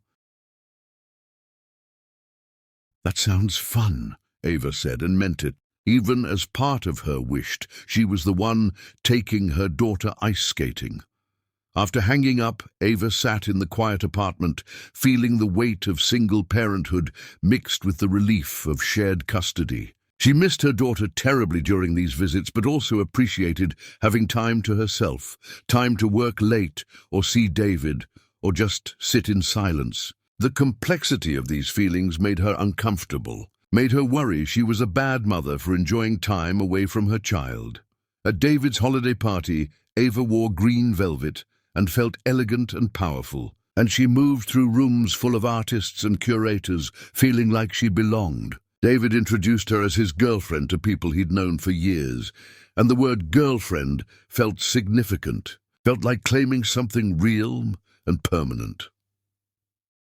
Late in the evening, a woman approached Ava and said she'd read about her work at the gallery, about the upcoming Women Artists exhibition, and she wanted to share her own story. The woman talked about being in a controlling marriage where her husband had monitored her phone and emails and accused her of affairs that didn't exist, and how she'd finally left and was rebuilding her life as an artist. Ava listened and felt the familiar recognition of shared trauma. "I'm curating a smaller exhibition next year about surveillance and control in domestic spaces," Ava said. "Would you be interested in contributing work?" The woman's eyes filled with tears, and she nodded, and they exchanged information, and Ava felt something shift inside her, some understanding that her experience with Jim wasn't just personal trauma, but part of a larger pattern, and maybe she could use her platform to shine light on this darkness other women were living through. Back in her new city, Ava threw herself into work, opening a second gallery space and being profiled in national magazines. Her success was its own revenge, becoming everything she dreamed, while Jim watched from the sidelines of her life. One evening, her daughter came home from a visit and asked if Ava had seen the new girlfriend, and Ava felt her stomach drop. "What new girlfriend?" Ava asked, keeping her voice neutral. "Daddy's friend who was at Grandma's house. Her name is Lauren, and she brought pizza and played games with us. Daddy said she was his friend, but they were holding hands, so I think she's his girlfriend." Ava absorbed this information, feeling complicated things. Relief that Jim was moving on. Jealousy that wasn't about wanting Jim back, but about him seemingly getting to have happiness after what he'd done. Fear that he might damage this new woman the way he'd damaged Ava, and underneath all of it, a strange grief for the final death of their marriage. "That's nice that Daddy has a friend," Ava said carefully. "Did you like her?" "She was okay," her daughter said. "She seemed nice." That night, Ava lay awake thinking about Jim with someone new, wondering if he'd told this woman about the tracking and surveillance, or if he was keeping that history hidden. She thought about calling his mother, but stopped herself because it wasn't her business anymore. Still, the thought nagged at her, until she finally texted Jim's mother asking if they could talk. Jim's mother called immediately, and Ava asked directly about the girlfriend, about whether this woman knew Jim's history. "Lauren knows everything," Jim's mother said. Jim told her on their second date. "She's actually a therapist herself, works with trauma survivors. She knows exactly who Jim was and what he did." Ava felt some of her anxiety ease, but asked one more question. "Does she know about the diary? That he read my diary 3 years before the tracking started?" There was a long pause. "I didn't know about the diary. Jim never told me that." "Ask him about it," Ava said. "And if he's not being completely honest with this woman about his history, then she shouldn't be around my daughter." Jim called the next day, angry in a way Ava hadn't heard since before the divorce. "You had no right to tell my mother about the diary. You're trying to sabotage my relationship because you can't handle me being happy." "I asked your mother a simple question about whether your girlfriend knows your full history," Ava said coldly. "If you've been honest with her, then my question shouldn't be a problem." "Lauren knows everything that matters," Jim said. "Ancient history about a diary isn't relevant." "It's not ancient history, Jim. It's the beginning of the pattern. It's proof that the surveillance didn't start with the tracker. If you can't be honest about that with someone you're dating, then you haven't actually changed." Jim hung up on her, and Ava stood holding the phone, feeling vindicated and exhausted. 2 days later, Ava received a message from an unknown number. It was Lauren, Jim's girlfriend, asking if they could meet for coffee. Ava's first instinct was to refuse, but something made her agree. They met at a coffee shop, and Lauren was younger than Ava expected, maybe early 30s, with kind eyes and direct energy. "I wanted you to hear from me directly," Lauren said. "Jim told me everything, after your conversation with his mother. The diary, the tracking, all of it. And I wanted you to know that I'm not going into this relationship blind." "Why are you with him?" Ava asked. "You're a therapist. You must see the red flags. I see someone who made terrible choices because of untreated mental illness and who's doing intensive work to address that illness and change his patterns. I'm not excusing what he did to you. What he did was abuse. But I also believe people can change if they're willing to do the work, and Jim is doing the work." "For now," Ava said. "But what happens when you have your first fight? Will he fall back into surveillance?" Lauren was quiet for a moment. "I don't know. Nobody knows that. But I'm going into this with my eyes open and my boundaries clear. And if he ever crosses them, I'll leave immediately. I'm not you, Ava. I'm not staying in a situation that harms me. I know what to watch for, and I'm watching." Ava studied this woman and felt something unexpected. Respect. Lauren wasn't naive. She was making an informed choice with clear boundaries. "If you're going to be in my daughter's life, I need to know you'll protect her," Ava said. "I promise," Lauren said. "Your daughter's well-being is more important than my relationship. If at any point I think Jim is falling back into unhealthy patterns, I'll tell you immediately." They parted ways, and Ava drove back to the gallery feeling like some chapter had closed. Jim having a girlfriend who knew his history and was choosing him anyway meant Ava could finally stop worrying about him, stop feeling responsible for warning future partners. That evening David came over, and Ava told him about the meeting with Lauren. And David held her while she cried for reasons she couldn't quite articulate. Maybe she was crying for the marriage that had ended. Maybe for the years she'd lost to surveillance and fear. Maybe for the relief of finally truly being free of Jim and his damage. "I'm so tired," Ava whispered against David's chest. "I'm tired of being the strong one. I'm tired of managing Jim's relationships and protecting our daughter and building this new life. I'm just tired." "Then rest," David said. "I've got you." And for the first time since finding that tracker under her car, Ava let herself be held without strategy or performance, let herself be weak for a moment, let herself trust that someone else could carry some of the weight. It felt terrifying and liberating, and like maybe, finally, she was learning what healthy love actually looked like.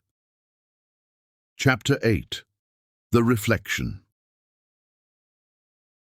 Spring came violent and green, everything blooming at once, like the city had been holding its breath through winter and finally exhaled. And Ava stood on her balcony with morning coffee, watching the world transform itself and thinking about cycles and seasons and things that died so other things could grow. Her daughter was sleeping in after staying up late, working on a school project about family history. And Ava had helped her create a timeline that included the divorce and move without shame.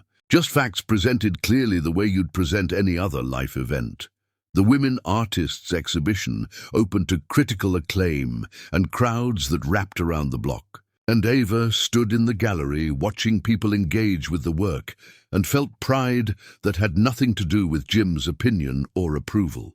She'd done this herself, built this success through her own talent and vision and determination. The local paper ran a feature about her with photos and quotes, and several people from her old city messaged congratulations, including colleagues from the gallery she'd left behind. David asked if she wanted to move in together, said he'd been thinking about it for months. And Ava said yes, without the panic she'd expected to feel. They started looking at apartments with space for her daughter, places with good schools nearby, and room for all three of them to exist comfortably. Her daughter was excited about the move, liked David, and felt safe with him.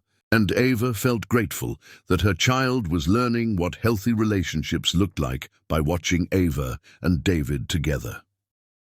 Jim's visits with their daughter continued regularly and smoothly. He'd been promoted at his brother's store to a management position and seemed genuinely happier, more stable. His relationship with Lauren was apparently going well, and during video calls, he seemed lighter somehow, less burdened by the weight of his past mistakes. Ava was glad for this, not because she wanted Jim to be happy, but because their daughter deserved a father who was present and healthy. One afternoon, Ava received a message from Jim asking if they could talk, really talk, without lawyers or court mediators involved. Just two people who used to love each other trying to find closure. Ava's first instinct was to refuse, but her therapist encouraged her to consider it, said sometimes closure required facing things directly instead of maintaining protective distance. So Ava agreed to meet Jim at a park halfway between their cities. Neutral territory where neither of them held power. He looked different when she saw him, not physically older but somehow softer around the edges, like years of anxiety had finally loosened their grip on his body. They walked along a path through trees, just starting to leaf out, not speaking at first, just moving together through space the way they used to move through their life together. "Thank you for agreeing to meet me," Jim finally said. "I know you didn't have to. What do you want to talk about?" Ava asked, keeping her voice neutral, not giving him anything to work with.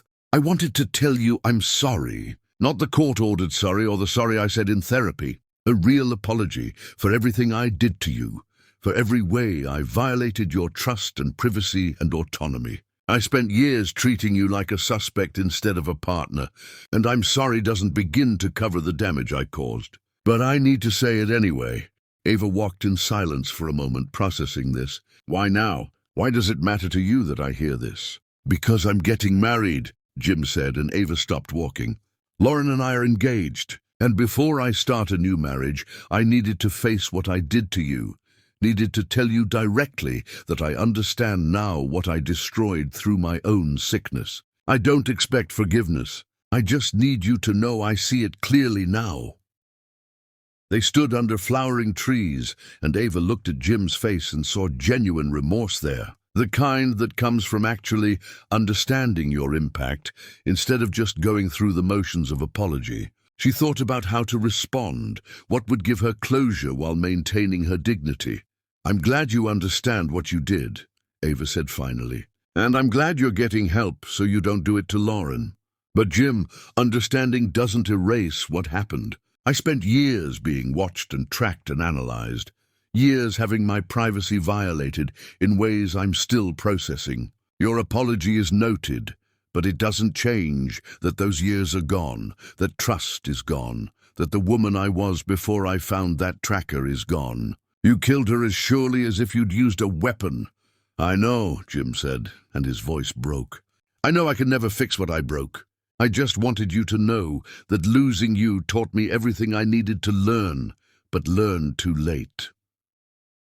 They walked back to their cars in silence and stood in the parking lot for a moment. Two people who used to share a life, now separated by miles and choices and consequences. Ava looked at Jim and felt something like peace settle over her. Not forgiveness exactly, but acceptance that this was how their story ended. No dramatic reconciliation. No tearful reunion, just two damaged people acknowledging the damage and moving on. "I hope you and Lauren are happy," Ava said. "And I hope you've told her everything, not just about the tracking, but about the diary and the email monitoring and every other way you violated my privacy over the years. Because if you haven't, you're building a new marriage on the same foundation that destroyed ours." "I've told her everything," Jim said. "Every ugly detail. She knows exactly who I was and what I'm working on becoming." "Good," Ava said. "Then maybe you'll get it right this time." She drove back to her city feeling lighter, feeling like some weight she'd been carrying had finally been set down. That evening she told David about the meeting, and he asked if she was okay, if seeing Jim had brought up difficult feelings, and Ava said honestly it hadn't been as hard as she'd expected. Jim had become someone from her past, instead of someone taking up space in her present, and that felt like healing. The apartment hunting continued, and they finally found a place that felt right. A three-bedroom with a balcony and light that poured through windows and enough space for all of them to have privacy. Her daughter picked out paint colors for her new room, and they spent weekends shopping for furniture together. And Ava watched her daughter get excited about this next chapter and felt grateful that children could be resilient when given the right support. Jim's mother called, asking if she and her husband could visit, wanting to see their granddaughter before the big move to the new apartment. Ava agreed, and they came for a weekend. And watching Jim's parents interact with her daughter, Ava felt complicated emotions. These people had raised the man who'd abused her, but they'd also been good grandparents and didn't deserve to lose their grandchild because their son was damaged. The visit went smoothly, and when they left, Jim's mother hugged Ava and said something unexpected. "I'm sorry my son hurt you. I'm sorry I didn't see the signs earlier and protect you better. You deserve more than what he gave you. It's not your fault," Ava said, and meant it. Jim made his choices. "You didn't make them for him. Still," Jim's mother said, "I raised him to be better than he was to you, and I'll spend the rest of my life wondering where I went wrong." After they left, Ava thought about that conversation, about parents carrying the weight of their children's choices, about the ripples of damage spreading outward from Jim's surveillance to affect everyone in their orbit. She thought about her own daughter and promised herself she'd raise this girl to value trust and privacy, to never accept being monitored or controlled, to walk away from anyone who made her feel less than whole. The Women Artists exhibition closed after a successful run, and Ava immediately started planning the next project, the surveillance exhibition she'd discussed with the woman at David's party. She reached out to artists who'd experienced domestic surveillance and control, collected their work, built a show that was raw and honest and painful to look at. The gallery director approved the concept and gave Ava full creative control, and Ava threw herself into the work with fierce determination. One piece in particular struck her, a sculpture made entirely of broken GPS devices welded together into the shape of a cage. The artist had collected tracking devices from other survivors and created this memorial to freedom, and Ava stood in front of it for a long time, thinking about her own tracker sitting in an evidence box somewhere, thinking about how she should have kept it, should have turned it into art instead of letting it disappear into the legal system. She contacted the artist and asked if she could contribute a piece to the exhibition, and the artist said yes immediately, would be honored. So Ava created her first artwork, a digital installation showing her location data from the months before she discovered the tracker, animated dots moving across a map of her old city, grocery store to gallery, to her mother's house, to school, to park. She titled it Portrait of a Woman Who Didn't Know She Was Being Watched, and when she showed it to David, he held her hand and said it was powerful and brave and would help other women feel less alone. The surveillance exhibition opened, and the response was overwhelming. Women came in crying, saying they saw themselves in the work, saying they'd found tracking devices in their own cars or discovered their partners monitoring their phones. Local domestic violence organizations set up information tables in the gallery. Media covered the exhibition extensively. Ava gave interviews about her own experience and watched her stories spread, watched other women respond with their own stories of surveillance and control and escape.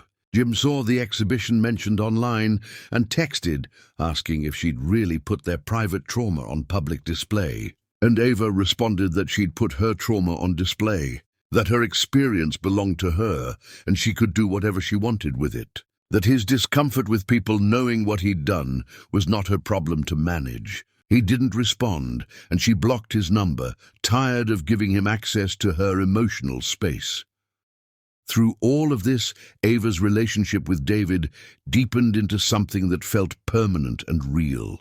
They moved into the new apartment together and created routines that felt comfortable and healthy. David never once asked where Ava was going or checked her location or questioned her plans. He trusted her completely, and that trust felt like oxygen after years of being suffocated by Jim's suspicion.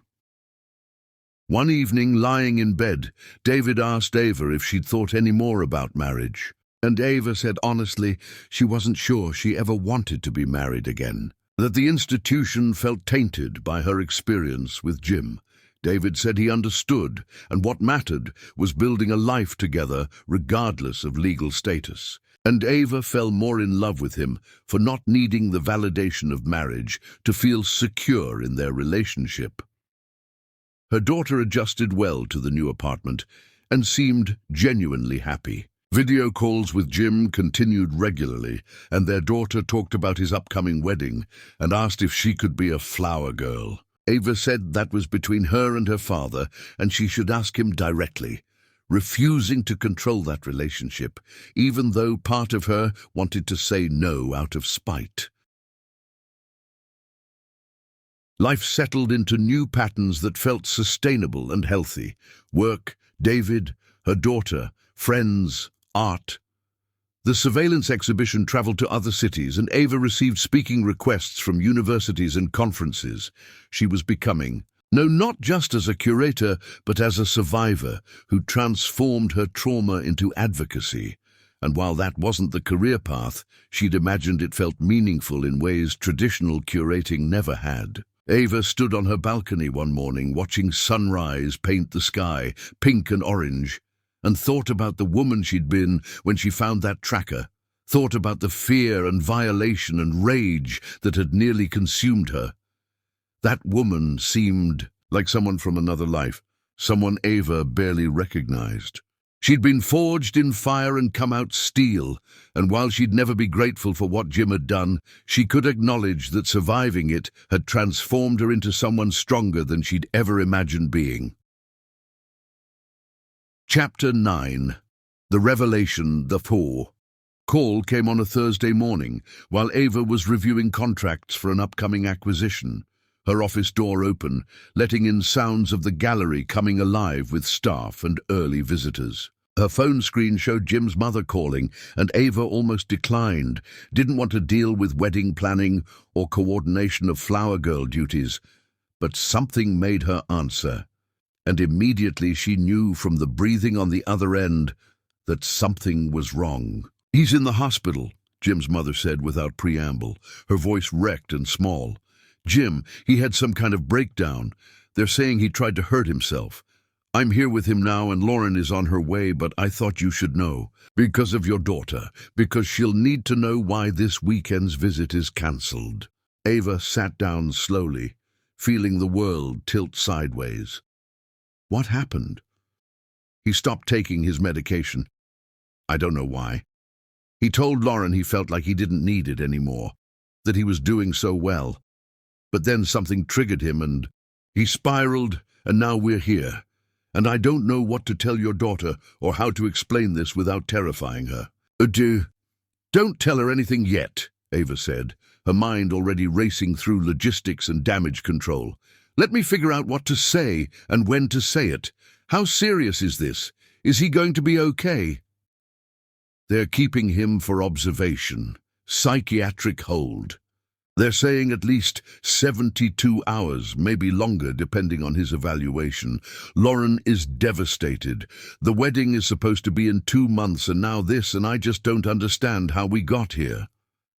Ava closed her eyes and felt complicated things crash through her chest. Sympathy for Jim struggling with mental illness. Anger that his choice to stop medication had led to this crisis. Fear for how this would affect their daughter. And underneath everything, a cold understanding that this was what she'd escaped. This was the life she would have been living if she'd stayed, managing Jim's mental health crises while losing pieces of herself. I'm sorry this is happening, Ava said, meaning it, but Jim's mental health is not my responsibility anymore. You and Lauren will need to handle this. I'll tell my daughter that Daddy is sick and needs to rest, and we'll figure out visits once he's stable. That's all I can do. After hanging up, Ava sat in her office, staring at nothing, processing this new information and what it meant. Jim had been doing well, or seemed to be doing well, but apparently that had been medication and therapy holding back an ocean of dysfunction.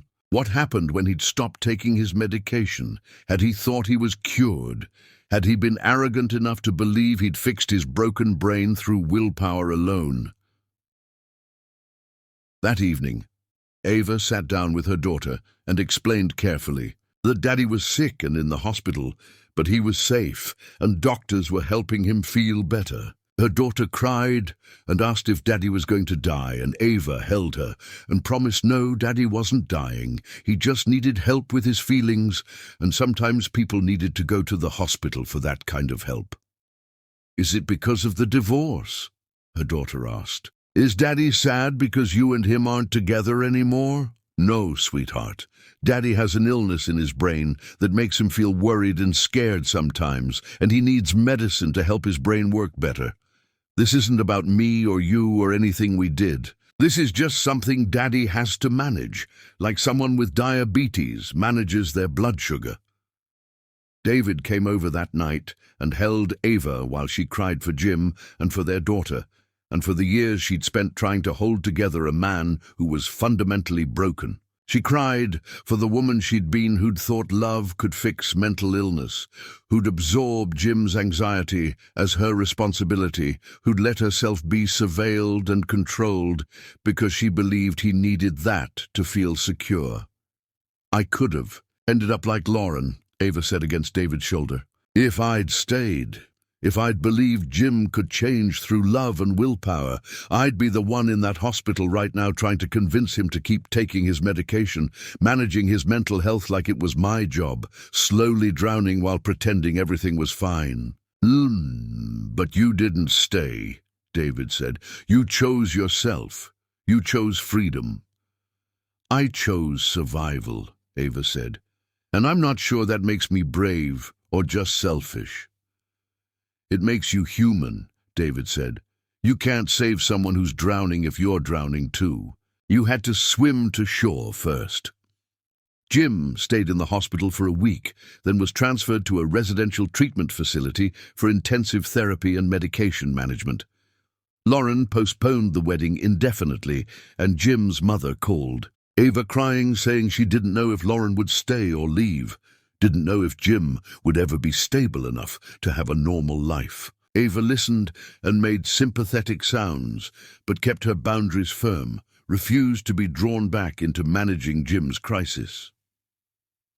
Video calls with their daughter were suspended while Jim was in treatment, and Ava watched her daughter struggle with the absence of her father, with the fear that he might not get better, with the confusion of mental illness that was too complex for a child to fully understand. Ava got her daughter into therapy, and the therapist helped her process the fear and guilt, helped her understand that her father's illness wasn't her fault and wasn't something she could fix. Weeks passed and Jim completed his treatment program and was released with new medication and a strict outpatient therapy schedule. Lauren had stayed, but had put the wedding on hold indefinitely, saying they needed to see Jim maintain stability before making permanent commitments. Video calls with their daughter resumed, and Jim looked different on screen, flatter somehow, like the medication had smoothed out his emotions along with his anxiety. Their daughter asked Ava if Daddy seemed different, and Ava said yes. Medication sometimes did that, made people seem less like themselves but also less sick. She explained that Daddy had to choose between being the person he was with illness or the person he was with medication, and sometimes that was a hard choice, but it was the right one if it kept him safe.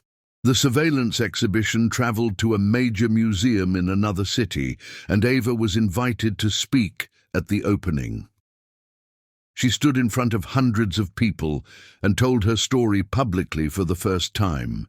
The full story, including the diary and the tracking and the years of surveillance. She talked about the choice to leave, the choice to prosecute or not prosecute, the choice to forgive or stay angry. She talked about transformation through trauma and the power of claiming your own narrative. After the talk, women lined up to speak with her, sharing their own stories of surveillance and control and escape. Some were still in their situations, too afraid or financially trapped to leave. Some had left and were rebuilding. Some were years into healing and wanted to thank Ava for making them feel less alone. Ava listened to each story and gave each woman her card, told them to reach out if they ever needed resources or just someone who understood. Flying home that night, Ava thought about Jim in his treatment facility, learning to manage his mental illness. Thought about Lauren choosing to stay despite seeing the full extent of his dysfunction. Thought about their daughter learning to love a father who was fundamentally unreliable. She thought about the choice she'd made to leave, the choice that had saved her life and her sanity and her daughter's chance at seeing what healthy love looked like. David picked her up from the airport and they drove home together. And Ava told him about the talk and the women who'd shared their stories, and David said he was proud of her for turning her pain into purpose. That night, lying in bed, Ava said something she'd been thinking about for months. "I don't want to get married, but I want to build a life with you. I want to wake up next to you every morning and make decisions together and be a family with my daughter. I want commitment without the institution that represents my trauma. Is that enough for you?" David pulled her close and kissed her forehead. "That's everything. The paper doesn't matter. What we're building together matters, and I'll take what we have over a marriage certificate any day." Ava felt something release in her chest, some final piece of fear that David would need traditional markers of commitment to feel secure. She'd found someone who trusted her completely, who didn't need to track or monitor or control, who loved her for exactly who she was, including all the damage Jim had caused. Jim's visits with their daughter resumed. First supervised again until the court was satisfied he was stable, then gradually back to regular overnight visits with strict medication compliance requirements. Their daughter reported that Daddy seemed quieter now, less fun than before, but also less scary, more predictable. Ava accepted this as the trade-off of mental illness management, knew there was no perfect solution, just choices between different kinds of difficult. One afternoon, Ava received a message from Lauren asking if they could meet again, and when they sat down at the same coffee shop, Lauren looked exhausted, older than she had months earlier. "I'm thinking about leaving," Lauren said without preamble. "Not because Jim relapsed or broke my boundaries, because I realized I signed up to love someone, not to manage someone's mental illness for the rest of my life, and I don't think I can do this." "Then don't," Ava said simply. "You don't owe him your life just because he's sick." "But he's trying so hard," Lauren said. "He's taking his medication, going to therapy, doing everything right. How can I leave someone who's doing everything right?" Ava looked at this woman, who was learning the same lesson Ava had learned years earlier, that doing everything right doesn't erase the fundamental incompatibility between who you are and what someone else needs. Because doing everything right doesn't mean you're obligated to stay. Because mental illness isn't his fault, but managing it is his responsibility, not yours. Because you can care about someone and still choose not to spend your life as their caretaker. "I learned all of this too late. You're learning it early enough to save yourself," Lauren cried, and Ava held her hand across the table and thought about the strange sisterhood of women who'd loved Jim and been damaged by him in different ways. When Lauren left, she looked lighter, like she'd been given permission to choose herself, and Ava hoped she'd actually do it, instead of falling back into the trap of believing love required sacrifice.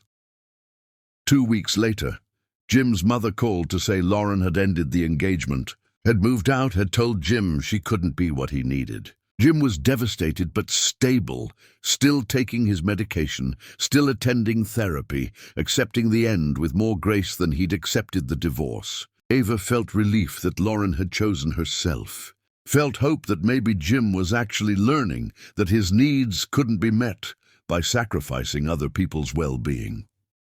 The surveillance exhibition received national attention, and galleries in multiple cities requested to host it. Ava's work expanded beyond curating into advocacy and speaking, and she was invited to consult on legislation about domestic surveillance and digital privacy. Her career transformed into something she'd never imagined but felt deeply meaningful. using her experience to create change for other women. Through all of this, David remained steady and supportive, never jealous of Ava's success or threatened by her growing profile. He showed up to her speaking events and cheered her on and took care of their daughter when Ava traveled. He proved daily that healthy love looked like support without possession, like trust without surveillance, like partnership between equals. Ava stood on stage at a conference about domestic violence and technology abuse, speaking to an audience of hundreds of advocates and survivors and professionals, and she realized she'd become someone she never expected to be. Not just a survivor, but a voice for other survivors. Not just someone who'd escaped, but someone who'd transformed escape into advocacy. Not just someone who'd been tracked, but someone who'd turned that tracking device into a symbol of resistance. And as she spoke about finding that tracker at 2 in the morning, about sending it to Canada, about watching Jim's world crumble when he couldn't control her anymore, Ava felt powerful in a way she'd never felt during the marriage. She'd taken the worst thing that had ever happened to her and turned it into fuel for helping others. She'd survived, and then she'd thrived, and then she'd used her thriving to light the way for women still trapped in darkness. Chapter 10.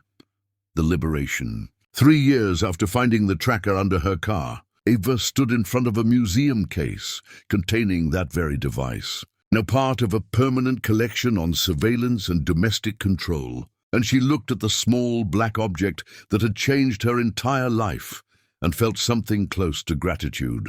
Not for what Jim had done, never for that, but for the woman she'd become through surviving it. The museum had purchased the device from police evidence, and Ava had worked with curators to create an exhibit explaining its significance. The placard read simply, "GPS tracking device used by husband to monitor wife's location without consent. Sent by wife to Canada as act of resistance. Symbol of surveillance culture in intimate relationships. And one woman's refusal to remain. Pray." Her daughter stood next to her, looking at the tracker with the complicated expression of someone who understood this object represented both her mother's trauma and her family's dissolution. She was older now, more aware, processing the divorce with the help of therapy and time. "Do you wish you'd never found it?" her daughter asked quietly. Ava considered the question carefully.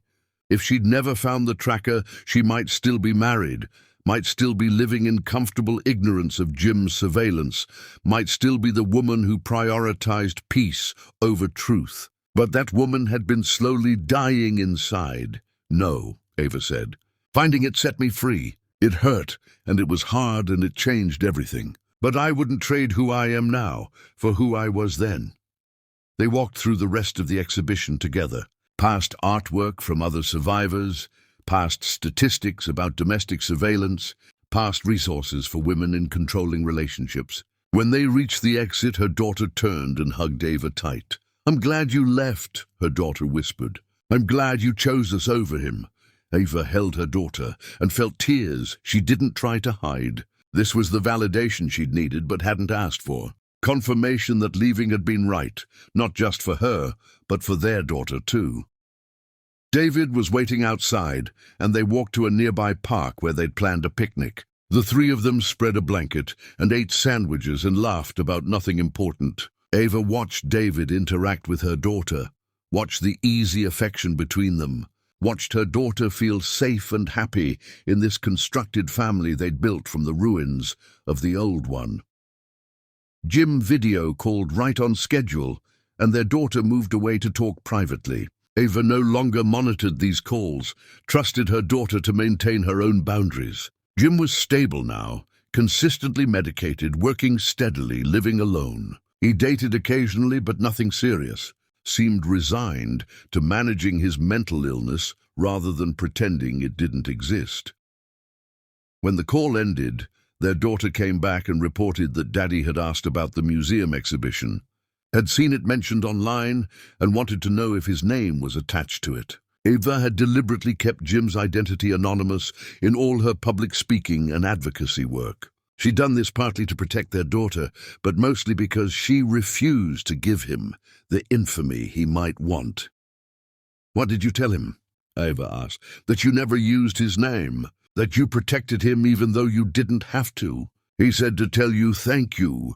Ava felt something complicated move through her chest. Jim's gratitude felt both appropriate and insufficient. She hadn't protected him out of kindness, but out of strategic choice, maintaining control of her own narrative. But she accepted his thanks anyway, another small piece of closure.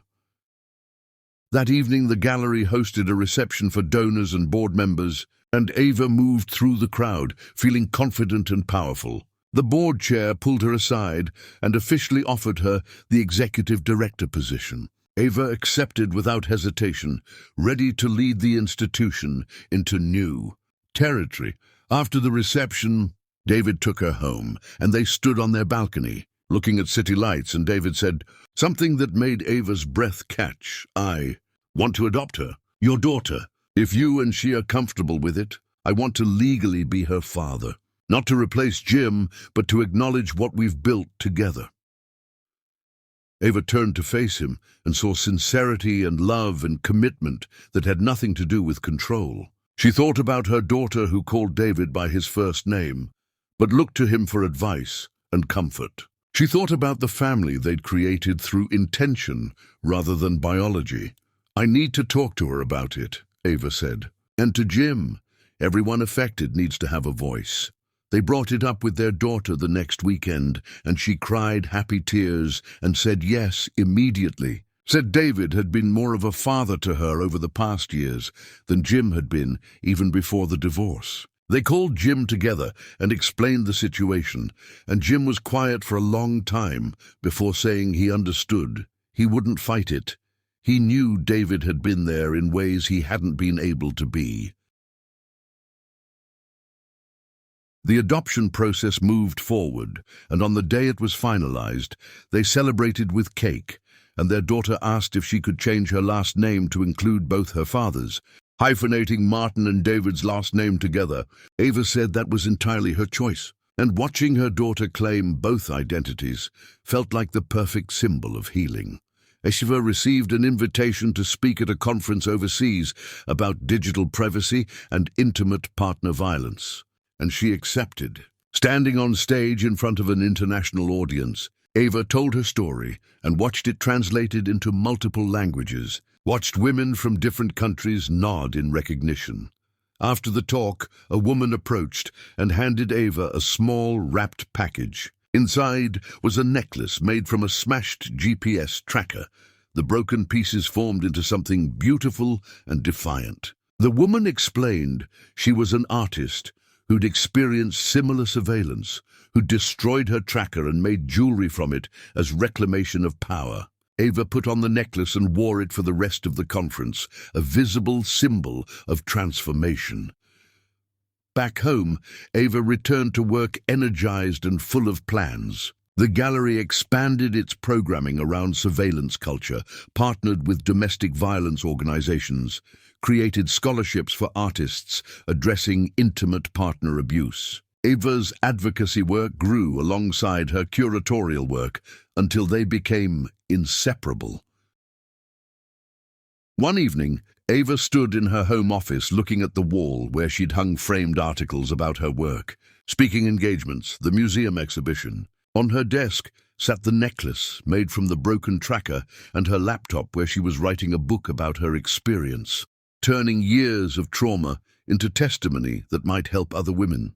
David came in and wrapped his arms around her from behind, and they stood together, looking at everything Ava had created. She leaned back against him and felt safe in a way she'd never felt with Jim, felt trusted in a way she'd thought was impossible. Do you ever wonder what would have happened if you'd never found the tracker? David asked. Ava thought about the woman she'd been, slowly suffocating under Jim's observation, losing pieces of herself to maintain a marriage that was killing her. I would have died, Ava said simply. Not physically, maybe, but everything that made me who I am would have eroded away. Finding the tracker saved my life. Years continued passing, and Ava's life expanded in ways she'd never imagined. Her book was published and became required reading in domestic violence training programs. She consulted on legislation about digital surveillance. She spoke at universities and conferences. She built a career and a family and a life that was entirely her own. And sometimes, late at night, Ava would think about that tracker, about finding it at 2 in the morning on a driveway under stars, about the choice she'd made in that moment to fight instead of break.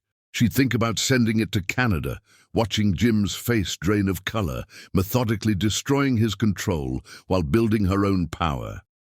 That woman had been forged in fire and emerged as steel. That woman had taken the worst betrayal and turned it into fuel for revolution. That woman had proven that victims could become victors, that prey could become predators, that love without trust wasn't love at all, but imprisonment disguised as devotion. Ava stood on her balcony, watching dawn break over the city, drinking coffee, planning her day, living her completely autonomous life. She thought about all the women still finding trackers under their cars, still discovering surveillance, still making the choice between staying and leaving. She thought about her story reaching them, giving them permission to choose themselves. And Ava smiled, knowing that the greatest revenge wasn't making Jim suffer, but becoming so magnificent in her freedom that his surveillance seemed pathetic in retrospect. She'd won not by destroying him, but by building something so beautiful from the ashes that everyone could see what he'd tried to prevent. She'd turned a GPS tracker into a symbol of resistance and herself into proof that women who refuse to remain prey become absolutely unstoppable. The sun rose golden over the city, and Ava raised her coffee cup in a toast to the woman she'd been, the woman she'd become, and all the women who would find trackers tomorrow and choose freedom instead of fear. She'd survived and thrived and transformed, and nothing Jim had done could ever take that away. She was finally completely, gloriously free.